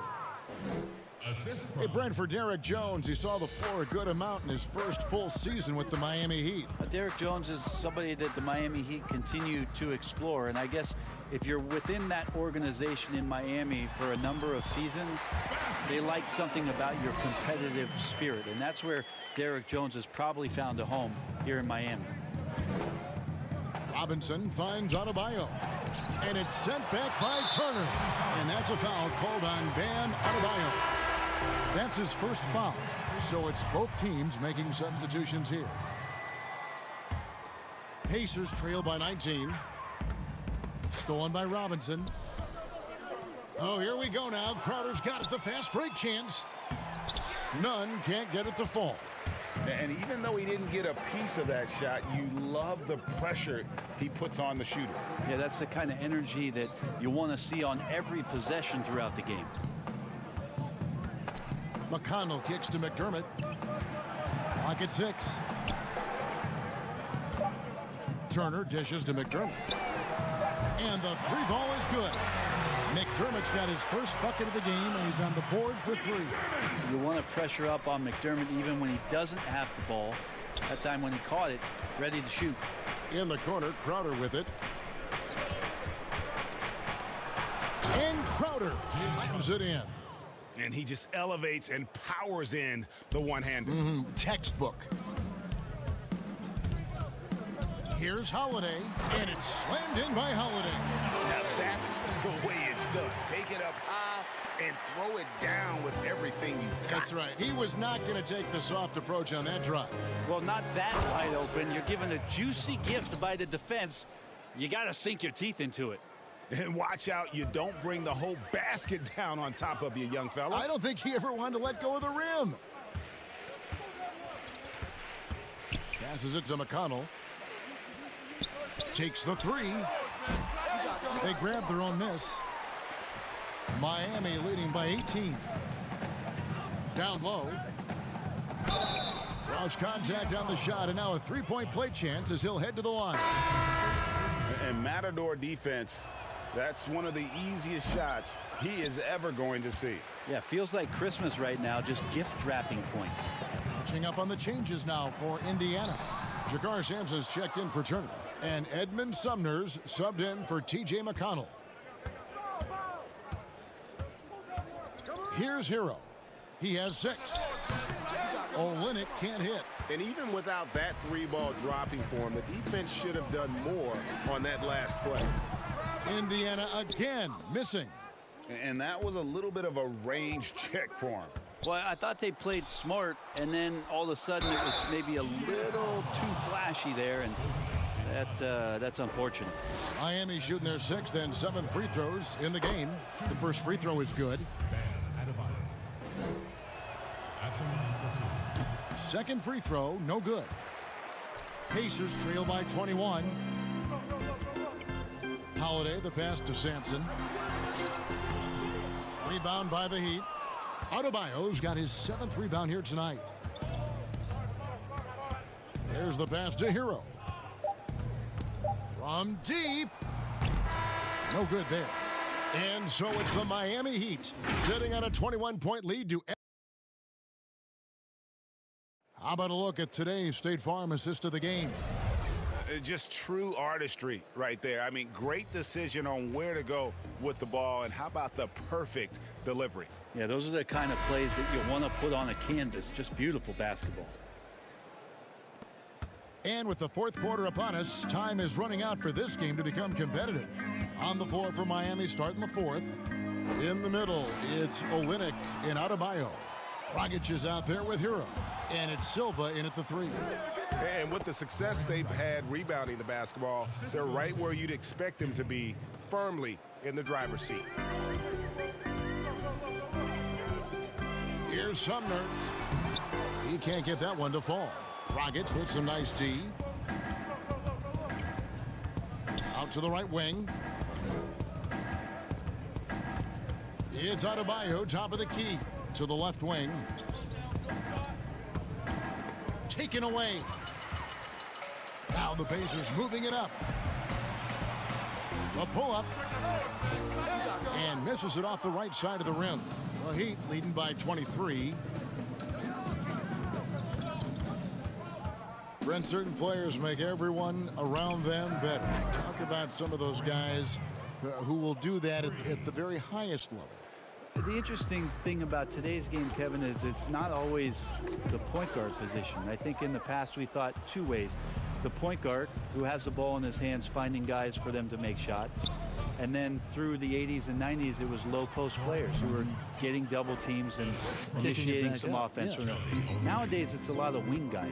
And it's guys like Kawhi Leonard, it's guys like LeBron James, Kevin Durant, throw Draymond Green in there with his ability to pass the ball, Jokic in there with his ability to pass the ball. It's all happening around the three-point line and getting into the gaps. So they look a little bit different, the initiators, in today's game.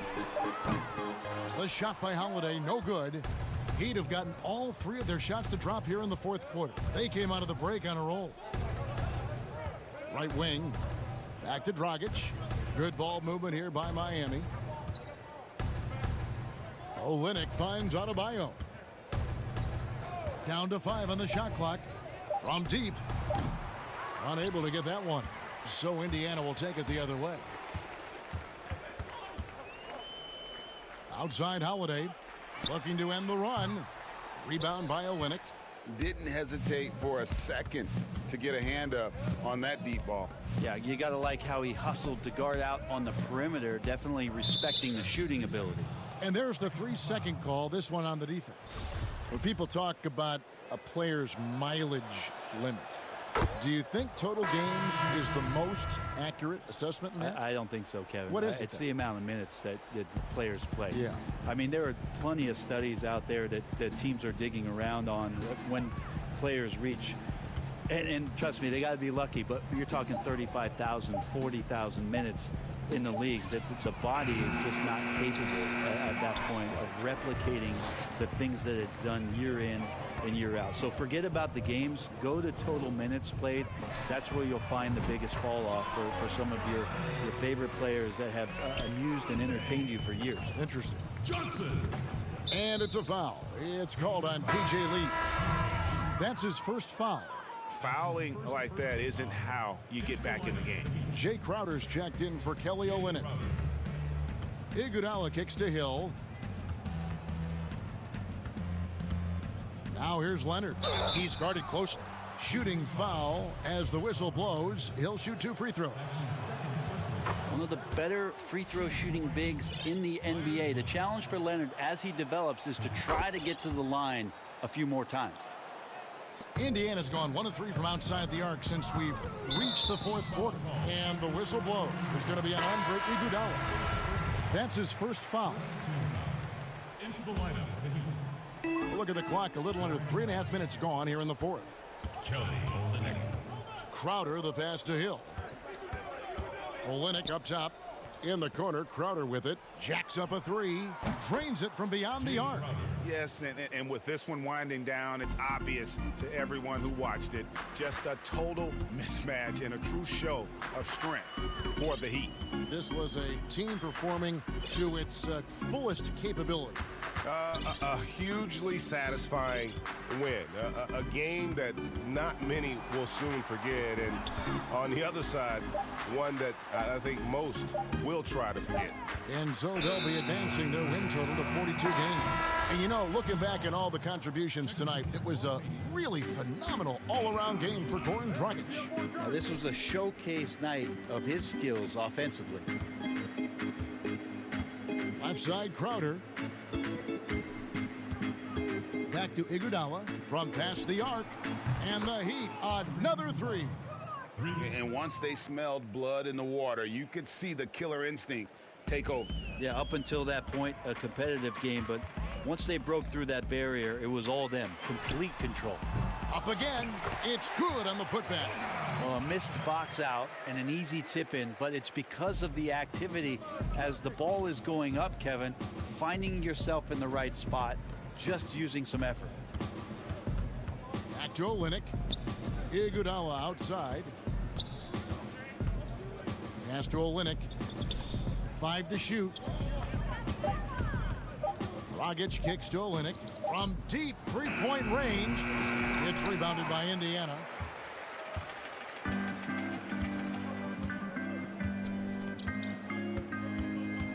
McConnell scanning the floor. Johnson outside. Pass to Leaf. From deep. The shot's good on the assist by Johnson. And so Miami takes this one by a big margin. To come into an opponent's building and dominate the way they did tonight says, I think, Greg, an awful lot about this team. I guess they don't need home cooking. David, thank you as always. And that about wraps it up. So for Dave.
unprecedented improvements to shooting, puck pickups, upper and lower body fluidity, and goaltending.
Defensive improvements, shooting, puck pickups, upper and lower body fluidity, and goaltending.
Wait to get started in the NBA 2K21 demo, get my player started, and of course, all-time Lakers versus all-time Celtics. Just out of curiosity, Chris, who has more championship rings? Yeah, I was gonna talk about the Lakers, but then you bring up that argument, and I really don't have anything to say about it, unfortunately. So that's a low blow. So I'm going with the Celtics. And just about to get underway as the starting five. Welcome, everyone, to the NBA on DA. A lot of optimism. Thanks, DA. Let's check out Chicago's starting lineup. Porter and Markkanen, the duo at forward. White and Levine team up in the backcourt. And it's Carter in at the 5 spot. And for the Pacers, Warren and Turner at the 4 and 5. Then there's Oladipo. Then there's Malcolm Brogdon. And it's Holiday in at the shooting guard position. Now, here's Warren. Passes it to Turner. Oladipo outside. 5 on the clock. Now the pass to Brogdon. No good on the 3. And here's Levine, who brings it up for Chicago. Their last encounter was in Chicago. Yeah, and they got beat last time these two teams met, and really free throws were the story. Outside, White. This is to Markkanen.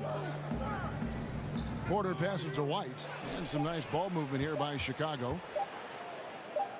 Levine for 3. First shot, first basket. He's out of the blocks fast. Well, Smitty, for players and teams that are out of the playoff hunt, how do they stay motivated here to go the rest of the season, every night, every practice, every trip? And I think that's when the organization, your captains, your coaches, you got to talk about being a pro. Sometimes you lose focus. You're not in the playoffs, and maybe your team that was supposed to be or not slated to be in the playoffs. You still are a professional. You got to have a professional approach. Here's Brogdon after the made shot from Zach LaVine. And it's Brogdon off the drive.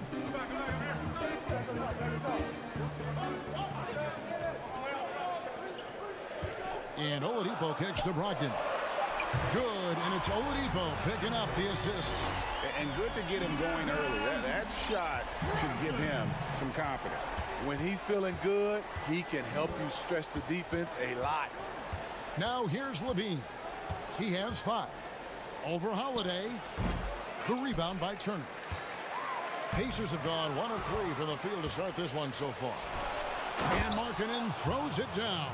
And that one started by the quick hands of Levine, then the good look up court. To the paint.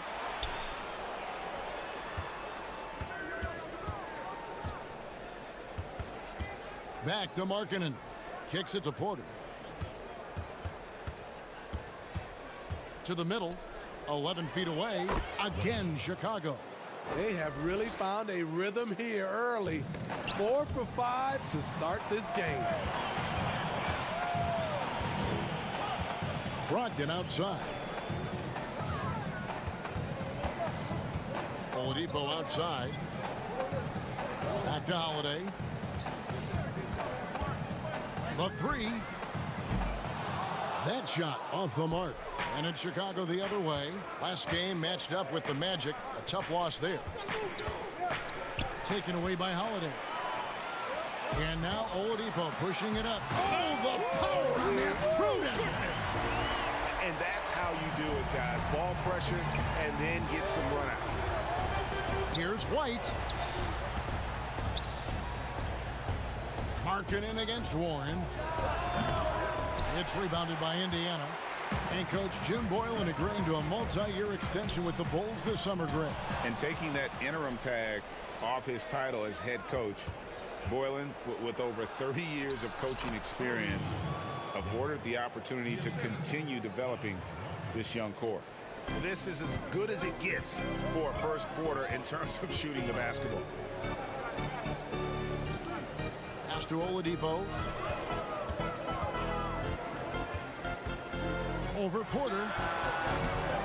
Here's Turner, and foul on the shot, so he'll get a chance at the line. It's on Lauri Markkanen. And the ceiling Turner has is impressive.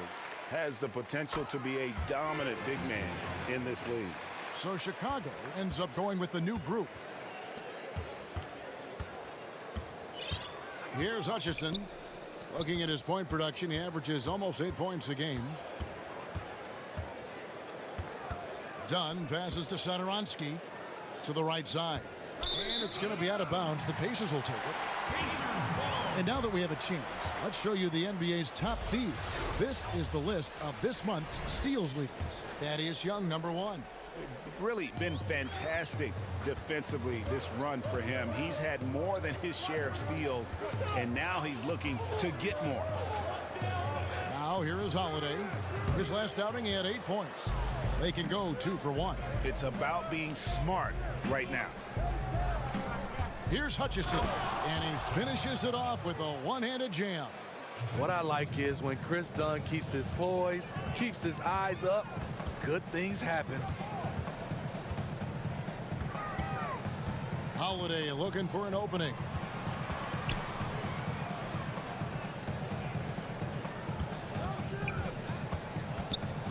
Just 4 to shoot. He has this in his family genes. Justin Holiday's brothers also play this game at a high level. Drew and Aaron, talented family. First trip to the free throw line for him in this one. 2 shots. Both free throws good from Holiday.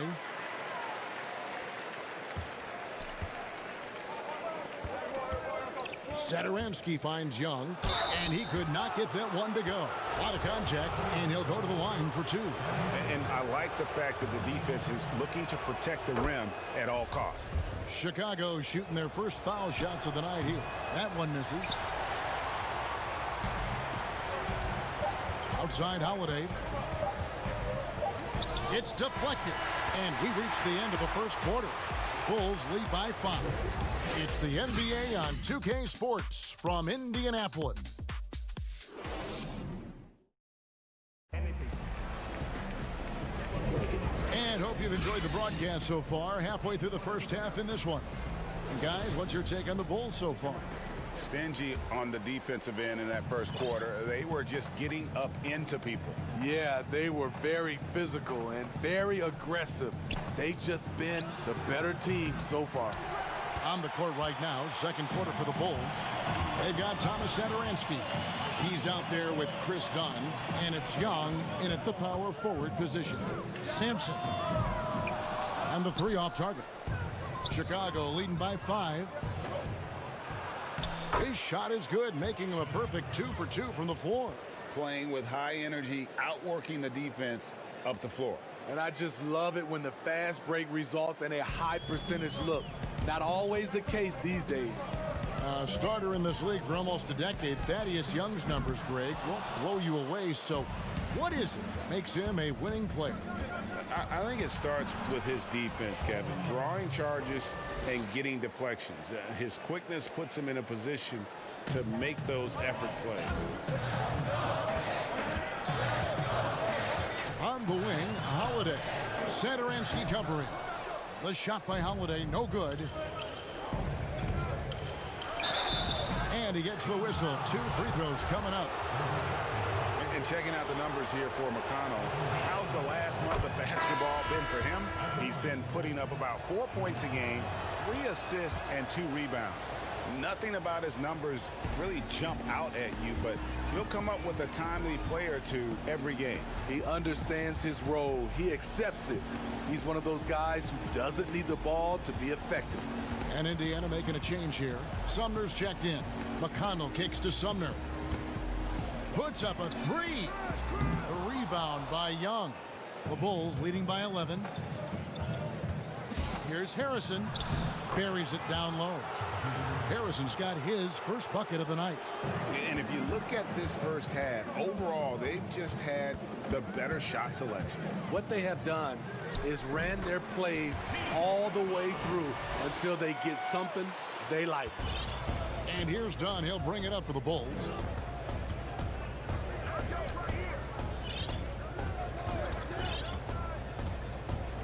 Pass to Harrison.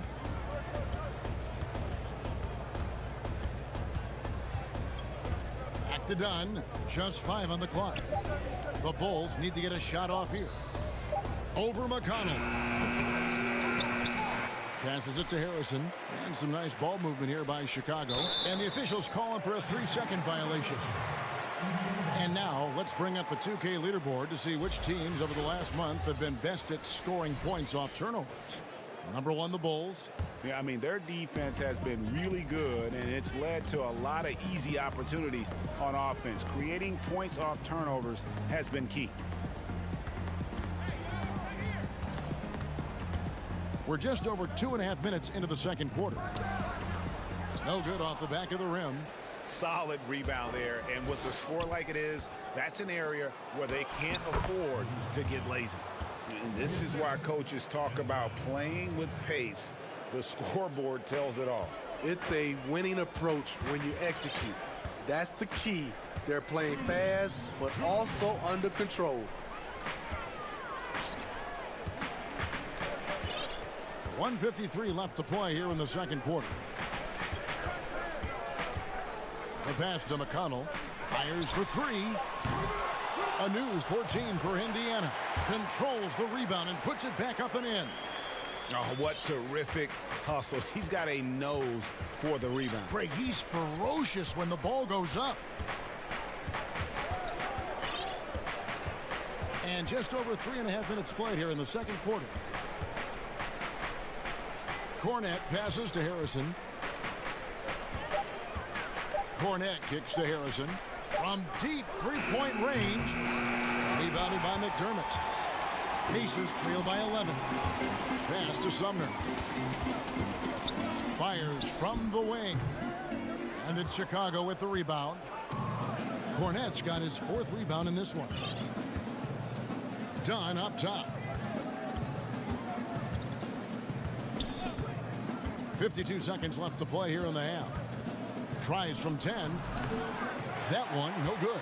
And it's the Pacers taking it the other way. After this one, they're off to Philadelphia to take on the 76ers. That'll be just one game played away from home for them. Young for 3. And again, no good by Chicago. They need a good offensive possession. Yeah, they've gone a long time without a bucket. Pass to Sumner.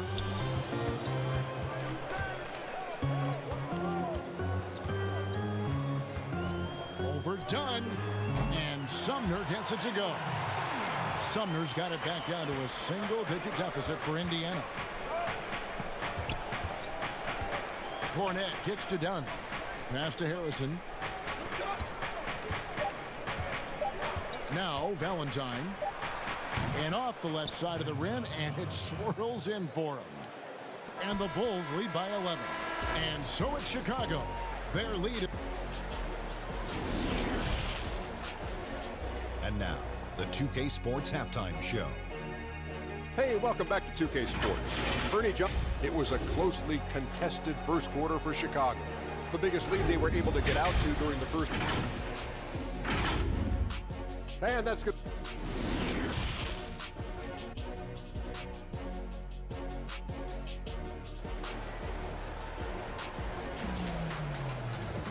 And there wasn't too much drama in the first half, but maybe things will tighten up here in the second.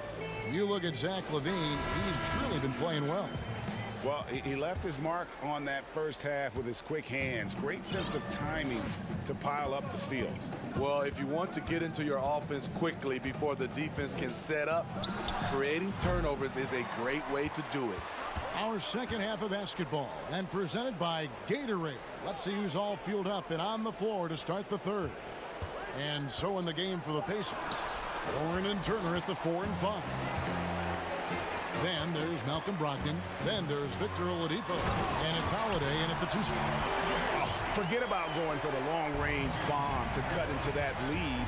Just take it to the hoop, my friend. And how? Brilliant throwdown.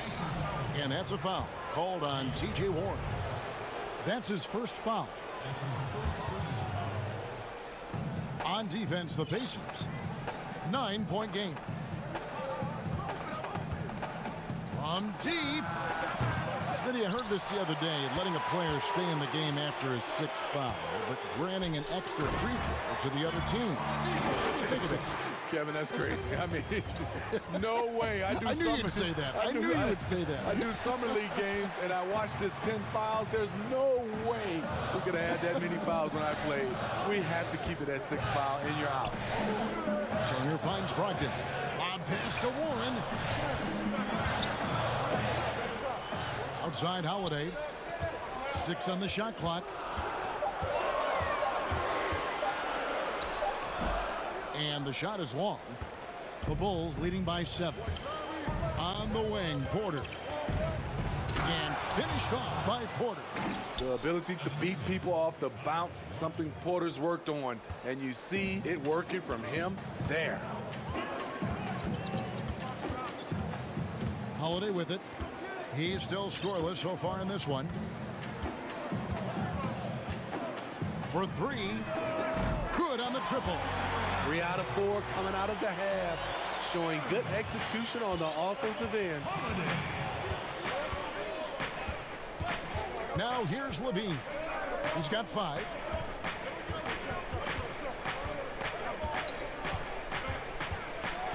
He kicks to White. It's up a 3. And the rebound goes to the Pacers. And now the fast break. Brogdon with the ball. Here's Holiday, and it's slammed in by Holiday. Big hops from the backcourt. Oh, absolutely. And maybe just what they need to get this game, GA, going in their direction. It's a tight contest. Those type of plays can fire up your team and swing momentum. The Bulls have shot 75% at the line tonight, going 3 for 4. And he knocks down the first one. And even as a rookie, you could see the consistency game to game from Wendell Carter. Very dependable on the glass and on the scoreboard for a player so young. Justin Holiday's checked in for Aaron Holiday. Chandler Hutchison, he's checked in for Chicago. Satoransky comes in for Levine. And here's Oladipo. 6 points for him. And it goes down 2 points. Oladipo's got 8. And with Carter, he's only going to get better over the years. The upside is easy to see. He always finds ways to contribute to this team. Not sure if he'll be a star, but he'll be a rock on the offense and defensive end for a long time. Got a piece of it.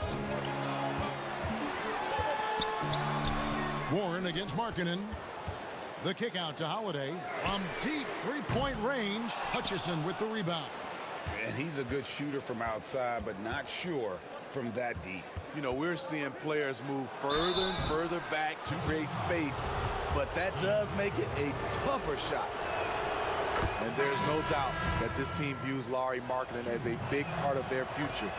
Many slept on Markkanen in the draft, but he could be a star. Edmund Sumner's checked in for the Pacers. And a change for the Bulls. Harrison's checked in. For 3, Brogdon drills it from outside. Brogdon's got his second bucket of the night. And after an abysmal first half from the field, the shots now starting to fall.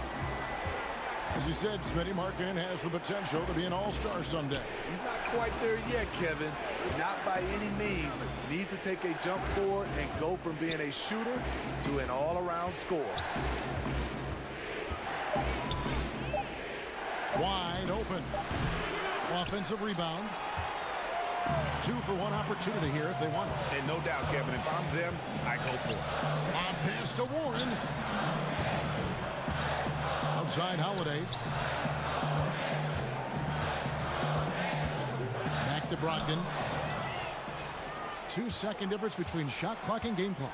Here's Carter, and he drops in the layup off the glass. And the Bulls lead by 5. Not just a half-court player, Wendell runs the floor well and has those long strides that eat up the ground. And there's the pass to Sumner. Carter pulls it in. Carter's got his 4th rebound in this one. Harrison passes to Markkanen. Nice D from Warren. The third quarter comes to a close. And let's listen in on what Nate McMillan had to say to his team. Jay, you gotta win this one, listen.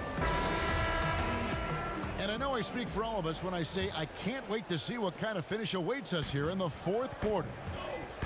So for Chicago right now, Young and Carter are the big men inside. Valentine out there with Thomas Satoransky. And it's Hutchinson in at the 3 spot. Here's McDermott. Hutchison with the rebound. Meeting right at the rim. He typically converts in those situations. Not this time. And then Carter with the dunk. Quick first step. Wendell showing he can put the ball on the floor and drive it. The shot by Brogdon wide open. Off target with his 3. Chicago leading by 7. Pass to Valentine. Back to Carter. And a lot of contact on that one, so he'll shoot 2 here. It's going to be on Miles Turner. Impeccable from the line since halftime. First free throw is good. With Wendell Carter Jr., you love the do-it-all ability, the understanding of the game. The Pacers making a switch here. Holiday's checked in. Chicago also making some changes. Otto Porter Jr. comes in for Thaddeus Young. And Levine subbed in for Denzel Valentine. Here's Satoransky. The Pacers pull it in. They've been looking out of sync offensively. Yeah, their offense has ground to a standstill. Missing that one helps out all the analytical guys from the mid-range. Hutchison's shot is off. I'm not sure what happened on that play. May have relaxed a little bit once he got to the rim. On the wing, Holiday. And the Pacers can't get it to go. The Bulls have gone 1 of 3 from the field to start the fourth quarter. Hutchison, the shot's good on the assist by Satoransky. Satoransky's got 3 assists tonight. Pacers trail by 11. Brogdon inside the line. Indiana again missing. I guess even he has to miss one of those once in a while. They get the rebound. And so it's Turner with it. He brings it up for the Pacers. Looking to get on the board here in the fourth still. Here's Porter, and he could not get that one to go. Out of contact, and he'll go to the line for two. Trademark move by Otto Porter. He makes excellent use of the pump fake. And with Otto Porter, the skills are always apparent with his play. And Smitty, you just like when he's playing aggressively on the floor. Yeah, it's something that his former coach, Scott Brooks, was always trying to promote to Porter. When he becomes more than just a catch-and-shoot threat, that's when his game is at his best. And foul on the shot. He'll shoot 2 at the free throw line. You see a lot of big men creating offense, Smitty. Who's on your list for perhaps the best outlet passer in the game right now?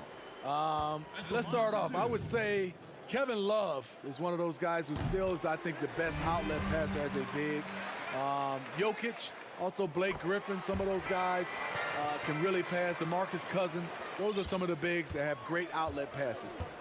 And at the line, it's all about consistency with him. His routine, his stroke, it never wavers. Count the basket. Levine's got the lead up to 13 now for Chicago. Assists like that have typified their effort today. Terrific ball movement. Bulls have gone 3 of 6 from the field so far in the fourth quarter. Some nice ball movement by the Bulls.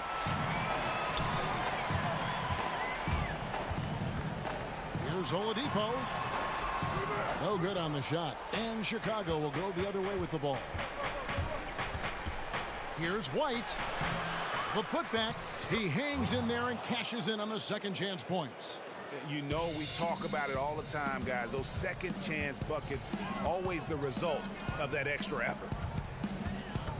And Turner kicks to Brogdon. Pass to Holiday. Oladipo outside. Rebound by the Bulls. Carter's got 6 rebounds here tonight. Down low, here's Markkanen, and he lays it straight in. They're in total command of this game with time starting to run out. Reason why they've tightened up the vice grip a little more each time up the floor. We'll see if they can close this one out. Stolen by Markkanen. And this is going to end in a lopsided victory. I love the tenacity and aggressiveness as well as the ability to close. You really got to give it up here for the Bulls. Starting 5 must have been happy to get so much help from the reserves in this game. And they not only lightened the load, the subs did nothing less than guarantee a win. And you can mark this one down in the W column. It'll mark their 23rd of the season. And a lot of players tonight helped contribute to this performance. But in particular, a real good game it was for Zach LaVine.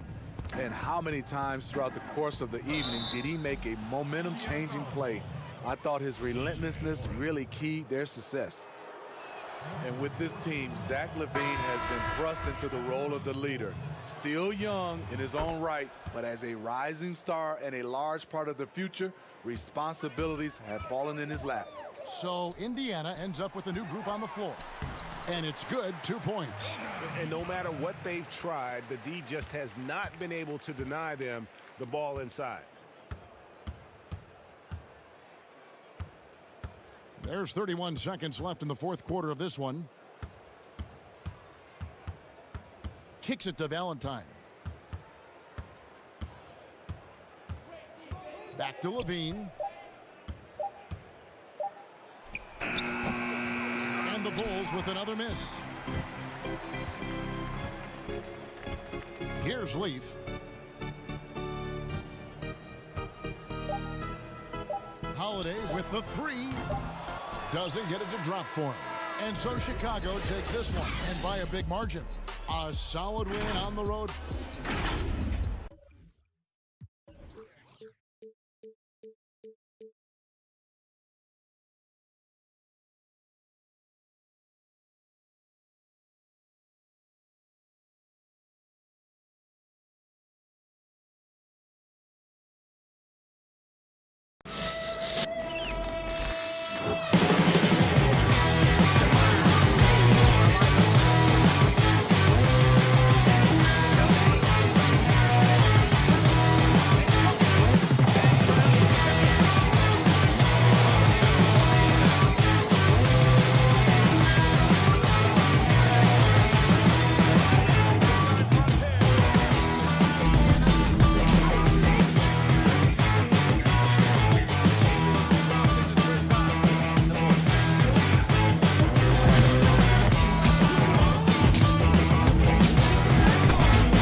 benefits to the stick, resulting in unprecedented improvements in shooting, puck pickups, upper and lower body fluidity, and goaltending.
Unprecedented improvements in shooting, puck pickups, upper and lower body fluidity, and goaltending.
unprecedented improvements. Shooting, puck pickups, upper and lower body fluidity, and goaltending.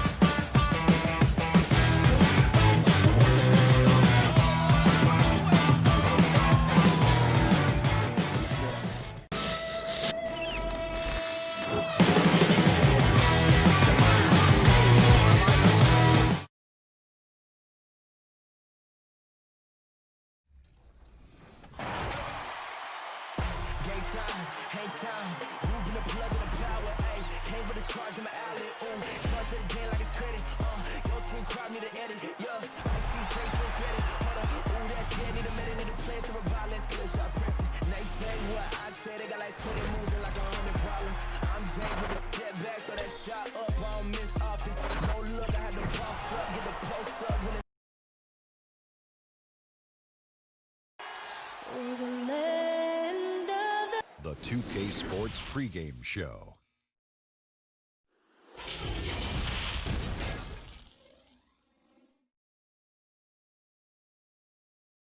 Hi, everyone. Time to get into it. Now that we have a second, let's take a quick peek at the rebounding numbers for the last handful of seasons for Allen. On the boards, he's been a much bigger presence these last few years than he had been prior. And he can be counted on now to make an impact with his rebounding. And that's just part of all the work he's put in down low. Here are the starters for Brooklyn. We've got Lance Thomas. He's out there with Jared Allen. Joe Harris is out there with Karis LeVert. And it's Chioza in at the point guard. And for Indiana, Warren and Turner at the 4 and 5. Then there's Malcolm Brogdon. Then there's Oladipo. And it's Holiday in at the 2 spot. Now, these are not the lineups that either team, Clark, thought they would have for this one. Big injuries to contend with on both sides. And that happens sometimes during the course of a season, Kevin. It's actually a good test of your depth and your will, and it gives other guys an opportunity to step into the breach and show what they've got. Always interesting to see which guys will take advantage of a newfound opportunity. A lot of opportunity, you're right. Now here is Harris. He had a 12-point outing in their last game against Golden State. That one falls. Indiana's gone 0 of 2 from deep here. Holiday against LeVert. Got that one up quick. And now just over a minute played here in the first. Passes to Chioza. Allen for the 3. It's hauled in by Warren. Boy, I'm absolutely shocked he didn't get that one to go. Usually he's money from deep. And Turner throws it down. Tremendous display of chemistry and connectedness by Turner with his teammates. All they have to do is lob it his way, and he'll handle the rest. Chioza passes to Allen. Pass to LeVert. 17-foot shot on the way. And stay with the play, Harris. Yeah, you know, not normally the guy you see crashing the boards there, but Harris giving some extra effort on the rebound. The pass to Brogdon.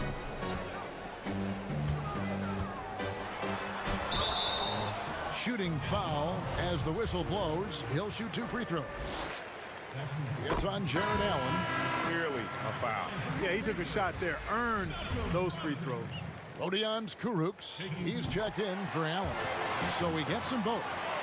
And a great front office in Brooklyn. General Manager Sean Marks taking over in 2016, and he just signed an extension. And you know, guys, that San Antonio tree has some great branches on it all over the league, and he's one of them. I mean, he's been a player, a coach, has worked in the front office. Marks understands all sides of the basketball business. Now here's LeVert. He's coming off a 22-point game against the Warriors in San Francisco. Brooklyn shooting their first free throws of the game on this trip to the line. And 74% has been the mark for them on the season thus far. Yeah, it's been a very frustrating season for them in that regard, guys. The Pacers making a switch here. McDermott's checked in. Tyler Johnson, he's checked in for the Nets. The shot by Brogdon, no good. I didn't see that miss coming. I mean, he's usually been money from that range. To the inside, Turner with the steal. And up the court come the Pacers on the break. And it's Oladipo with the jam. You know, the fact that Oladipo and his teammates are so well connected, they know exactly when to send the lob his way. Inside, Caruch passes to Thomas. His second shot goes in, off to a good start, 2 for 2. And their post play has been really solid right off the bat. Brogdon finds Warren. It's not going to go for him. Brooklyn leading by 3. Harris drives in. Basket good. Harris has got 6. You know, Harris showing you he's unafraid to mix it up in there sometimes, which is a good way to balance his attack. The shot by Brogdon, no good. And so it's Johnson who brings the ball up for the Brooklyn Nets. And the basket by Caruch. And really, it's been a major aspect of their offense in the early stages here. Their success working the ball inside and getting points from close range. Buries the long-range jumper. Oladipo's got his second bucket tonight. Count that one, an average long-range shooter. Oladipo makes enough to where you've got to respect his shot. Well, Clark, as one Latvian makes his way out of New York, another Latvian, Caruch, makes his mark with the Brooklyn Nets. Yeah, you know, the second rounder making an impact right out of the gates, ready to be an NBA impact player. He's an efficient scorer, a versatile defender. So far, so good from what I've seen. And 3 chances on that possession, but they just couldn't find a way to score. To the paint. Outside for Thomas. Harris outside. The high post shot. Caruch controls the rebound and puts it back up and in. He has 6. I love the determination he showed there, getting himself into good position under the glass. With the presence of mind to know just where the rebound was going to come down. Well timed. And then the nifty touch to tip it in as well. Here's Oladipo after the basket by Brooklyn. Clock at 4. Here's Warren. Missed inside. That is some tough defense there against one of the better finishers in our game. Love to see Turner getting after it on defense, just throwing himself at the shooter and making him think twice about the release. And if you're just joining us, we've played through 1 quarter in this one. And from Brooklyn guys, what jumps out to you stat-wise? You got to credit their defense, communicating, rotating, making plays on the ball. They've got them rattled. It's only the first quarter, and already they've made enough big plays on defense to last really an entire game. So for Brooklyn now, Allen is out there with Luwawu. Then it's Crawford. Then it's Garrett Temple. And it's Johnson in at the 1. McConnell scanning the floor. Pass to Sumner. Here's Bitadze, defended by Allen. Lets it go from deep. A putback. They shoot again. Bitadze with the bucket.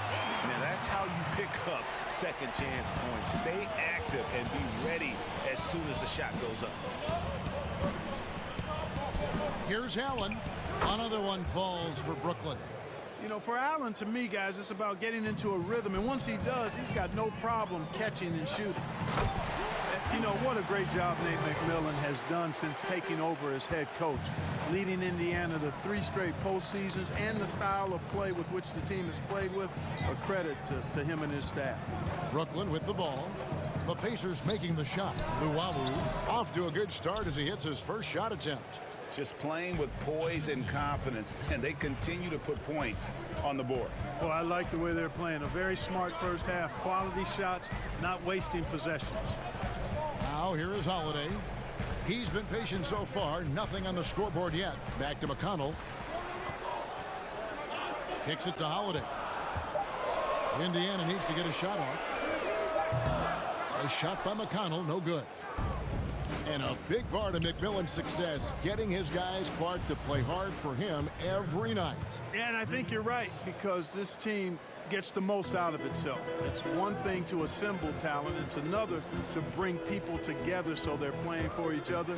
And these guys do that night in and night out. The mid-range jump shot, you've talked about this a lot, is still valuable if you can hit it with consistency. Yeah, and if it's a quality shot, Kevin, I think you should shoot it. Move the defense, move the ball to get a quality shot, and I think one of the very best at knocking down the mid-range jump shot, Kevin Durant clearly. But how about Chris Middleton? Elite mid-range jump shooter, and DeMar DeRozan as well has a strong mid-range game too. Aaron Holiday is checked in for the Pacers. And the Nets also making a change. Chioza's checked in. And you know, guys, all it takes is inside positioning. As soon as you give Allen that, it's pretty much a wrap. On the wing, Holiday. From downtown. And once again off the mark by Indiana. They have been board dominant in this game. That's definitely been a factor in crafting this huge lead. And it's been a well-rounded performance. I mean, strong rebounding has certainly been at the center of it, but it's been good on a number of levels. Here's Sampson following the bucket by the Nets. And it's Chioza with the rebound. Oh, and a fast break for the Nets. Oh, and there's the alley-oop. Trying to go for an alley-oop, but excellent defense and anticipation there to stop it.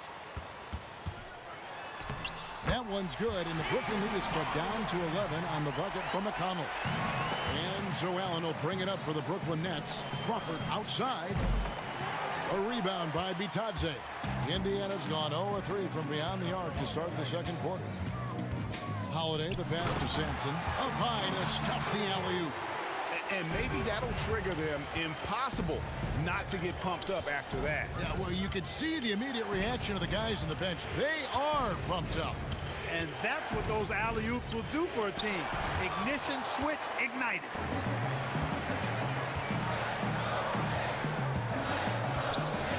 Here's Bitadze.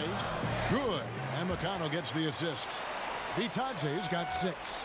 Really starting to find himself now, guys, after getting shut out in the first quarter.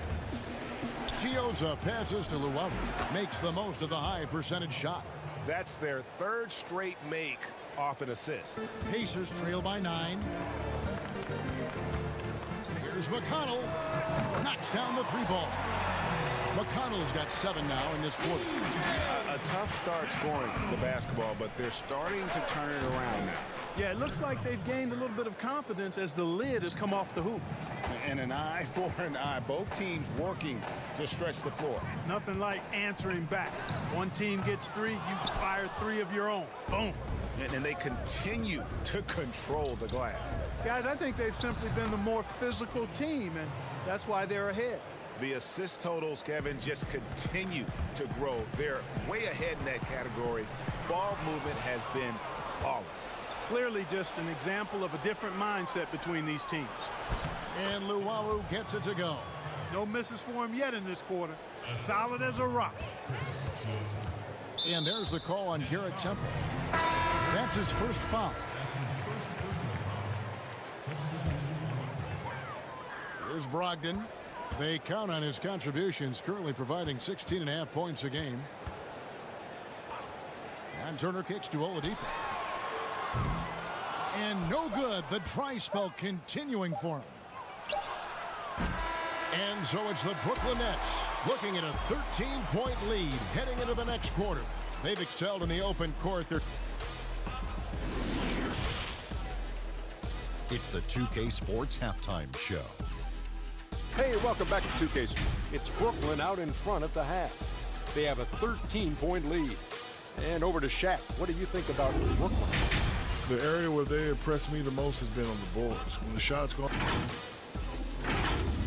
And that'll do it for us. The third quarter about to begin.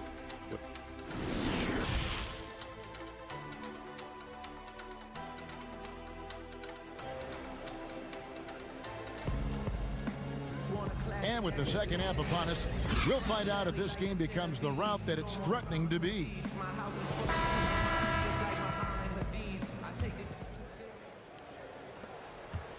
Nets leading by 13.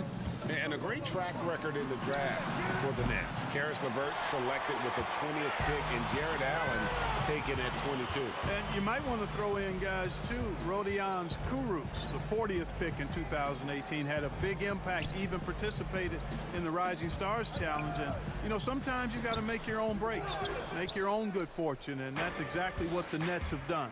Warren and Turner at the 4 and 5. Then there's Malcolm Brogdon. Then there's Victor Oladipo. And it's Holiday in at the 2-guard spot.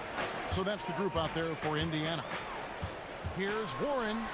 Rejected by Harris. LeVert from outside. Shot clock reset for the Nets.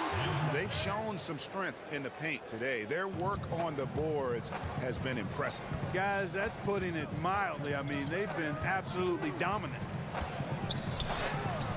And it's sent back by Allen. Boy, that expansive reach of Allen. I mean, so good at positioning himself and using his length and timing to stifle shooters. It's a great move, and he catches the defense completely off guard. Yeah, if that's a harbinger of things to come, he's looking at having a very big second half. Here's Brogdon. Warren trying to break loose. The shot by Brogdon, no good. That's a big donut, folks, here to start the second half. 4 straight they've missed. Thomas, no good. Pacers trail by 17. There's the lob to Oladipo. Hammers the alley-oop through. And he pulls off the Houdini to make that catch and slam it through. Stupendous alley-oop. And the crowd got their jaws dropped on that one. Total disbelief. Here's LeVert. The rebound by Turner. He is single-handedly dropping the temperature in here with that cold streak. And he's got to find other ways to contribute then, because his shot making is not happening right now. Double team on Holiday. Brogdon the pass to Oladipo. And too much time in the lane. They get called for the 3-second violation. And now a chance to take a look at some numbers for Brogdon. And he's not passing the ball as well this month. If you look at his numbers from earlier in the season, he's not seeing the court as well. It may be a little too focused on creating his own shot than orchestrating for the guys around him. The Pacers have gone only 1 of 5 from the field since halftime. Very slow start offensively. And it's Oladipo with the jam. And hard to decide which was better, the pass, the catch, or the slam. Oh, there's no wrong answer. Sensational alley-oop. Yeah, you wouldn't know they're the team trailing when they're able to pull off plays like that. And there's the whistle. 3-second violation. And let's take a look now at LeVert's numbers. In the second half of this season, he's been nothing short of spectacular. 17th in steals, and he's right up there in the top 20 in scoring. Certainly a force to be reckoned with offensively. And yeah, he's one of the better steal guys in the league, constantly getting his hands in there. And as a ball handler, you have to respect him at all times. Feeds to Allen. It's tipped. Passes it to Caruch. It's over McDermott. And it's Caruch missing. And so it's Turner with it. He brings it up for the Pacers. Just 4 points. That's all they've given up here in the second half. He tries for 3. They get it back. He can't get that one. That's not the type of opportunity he fails to convert very often. Johnson kicks to Harris. From the stripe. And he hits the jump shot. Harris has got 4 points this quarter. Well, he's just zoned in. I mean, in most cases, taking quality shots very much within the flow of the offense. Here's Sumner. And once again off the mark by Indiana. Brooklyn leading by 15. Launches it. Here's Thomas. And contact on the shot, so he'll be shooting free throws here. And you don't ever want to get into the habit of letting the offense get to the rim. Yeah, I couldn't agree with you more. I mean, that's the message they were sending with that foul. Nothing easy inside. Luwawu Cabarro, he's checked in for the Nets. Temple comes in for Joe Harris. They need a bucket in a big way here to regain some confidence. McDermott with it. He's gotten some minutes, but nothing on the board yet. Shot clock at 6. Pass to Holiday. Pulls up on the wing. And he can't bank that one in. And for Brooklyn, they're shooting it really well. 54% from the floor. The 3 from Thomas. Hits it from 3-point range. Thomas got 11. Pacers trail by 20. Now here's McDermott. He's a good contributor to his team, averaging about 10.5 points a game. Turner, and he uses the glass on the layup. Turner's got his second basket. They are just killing them on the interior. Yeah, you can't say that with enough emphasis. I mean, the defenders are just not being aggressive enough down low. You got to play with some physicality in the paint. Temple gets the bucket. From deep.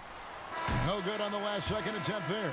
The 3 quarters of play all in the books, and this one all but over already. Nets lead by 20. And we'll have the start of the 4th quarter for you as soon as we get back from this short break. And a chance right now to show you our State Farm assist of the game. And, you know, you can always count on him for at least a couple of these pretty assists over the course of a game. And this one, a thing of beauty. It sure is. I mean, he's a maestro. Great vision, terrific IQ, everything you want in a point guard. And there may not be a lot of drama down the stretch as we head into the 4th quarter, but stranger things have happened. Our 4th quarter action underway, presented by Gatorade, all fueled up and ready to go. Let's reset the lineups. Setting the floor for the Nets. Garrett Temple is out there with Tyler Johnson. Then there's Lance Thomas. And it's Luwawu in at the 3, the small forward. And Rodion Kurucs picks up the foul. That's his first foul. Now McConnell.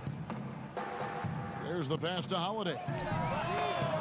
And Clark, throughout your NBA career, you always wore number 33. How'd you end up picking that number? Well, it goes back to my idolization of Lou Alcindor at the time, who is now known as Kareem Abdul-Jabbar. He was the first big, graceful guy I saw do a little bit of everything in his days at UCLA, and then I digested all kinds of books and stories about him and just really admired his work on and off the court. Because he wore 33, I chose 33. Boy, fighting to keep that play alive, beautiful tip in there. We're just over a minute into this final quarter of play. And here's Oladipo. 6 to shoot. And yep, finally drops after rolling around the rim. Oladipo getting it going right now. I love seeing it. Devastating from this area on the court. Over to the left wing. And the foul called on Jared Allen. That's his 3rd foul of the game. T.J. Warren, he's checked in for the Pacers. Malcolm Brogdon comes in for Doug McDermott. And a change for the Nets. Harris is checked in. Harris against Oladipo. Back to Brogdon. Lob pass to Warren. No good that time. Nets leading by 20. And here's the fast break. LeVert from outside. And the Nets another 3. And LeVert knows exactly where to go in transition. Incredibly quick in the open floor. Brogdon kicks to Oladipo. Back to Brogdon. Oh, he's going up for the alley-oop here. The kick out to Holiday. Left side, Warren. Second shot opportunity. Shot's good by Turner. Boy, how about the determination of Turner? I mean, he's a wrecking ball on the glass on both ends of the floor. Just doesn't give up on plays. It's stolen by Oladipo. And now the fast break. Brogdon with the ball. Oladipo, good. Oladipo's got 4 this quarter. Doing all he can so far, but they still find themselves trailing. LeVert kicks to Thomas. Stolen by Warren. Oladipo misses. Oh, you've got to be able to deliver when you get a bunny like that. That's just too easy of a shot to miss. Boy, I covered Jared Allen in college, and you look at the physical profile he's got. 7.5-foot wingspan, big hands, explosive, really good athlete. He's got all the tools and an upside without limits. You were talking, Clark, about Allen's length and leaping ability. He's dangerous around the rim. Boy, he sure is, guys. Still developing his skill game, but he's already more than serviceable at the offensive end of the floor. And we know he's a rim protector defensively. Good feet, gets up and down, has a nice touch and good hands. Boy, this guy is going to be some kind of player going forward. When he's on the floor, offensive rebounding is always going to be a strength for them. Greg, he keeps so many possessions alive, doesn't he? And you know, those second chance opportunities can be game changers. He represents so much value to this team because of what he does. Brogdon. And it's sent back by Allen. The kick out to Warren. Down to 5 on the shot clock. Lets the 3 fly. And the Pacers can't get it to go. And so it's going to end up in the record books as a blowout, a dominating performance for Brooklyn. It was a standout performance across the board. I mean, it was like watching a cat play with a mouse. They were able to do more or less whatever they wanted. And so taking a look at their season record, this will be win number 31 on the year. And while there was some nice performances tonight, it definitely ended up being a solid outing for Allen. Well, I love the force that he showed on defense, using all of his length to deny shots. He was their anchor tonight. Here's Turner. Good, and it's Oladipo picking up the assist. Boy, I love how unselfish Oladipo is. Great at getting his teammates involved in on-time, on-target passes. LeVert against Holiday. Here's Harris. The offensive rebound. That one, no good. And so it's Turner with it. He brings it up for the Pacers. To the inside. Stolen by LeVert. Inside. Thomas passes to Allen. Now here's LeVert.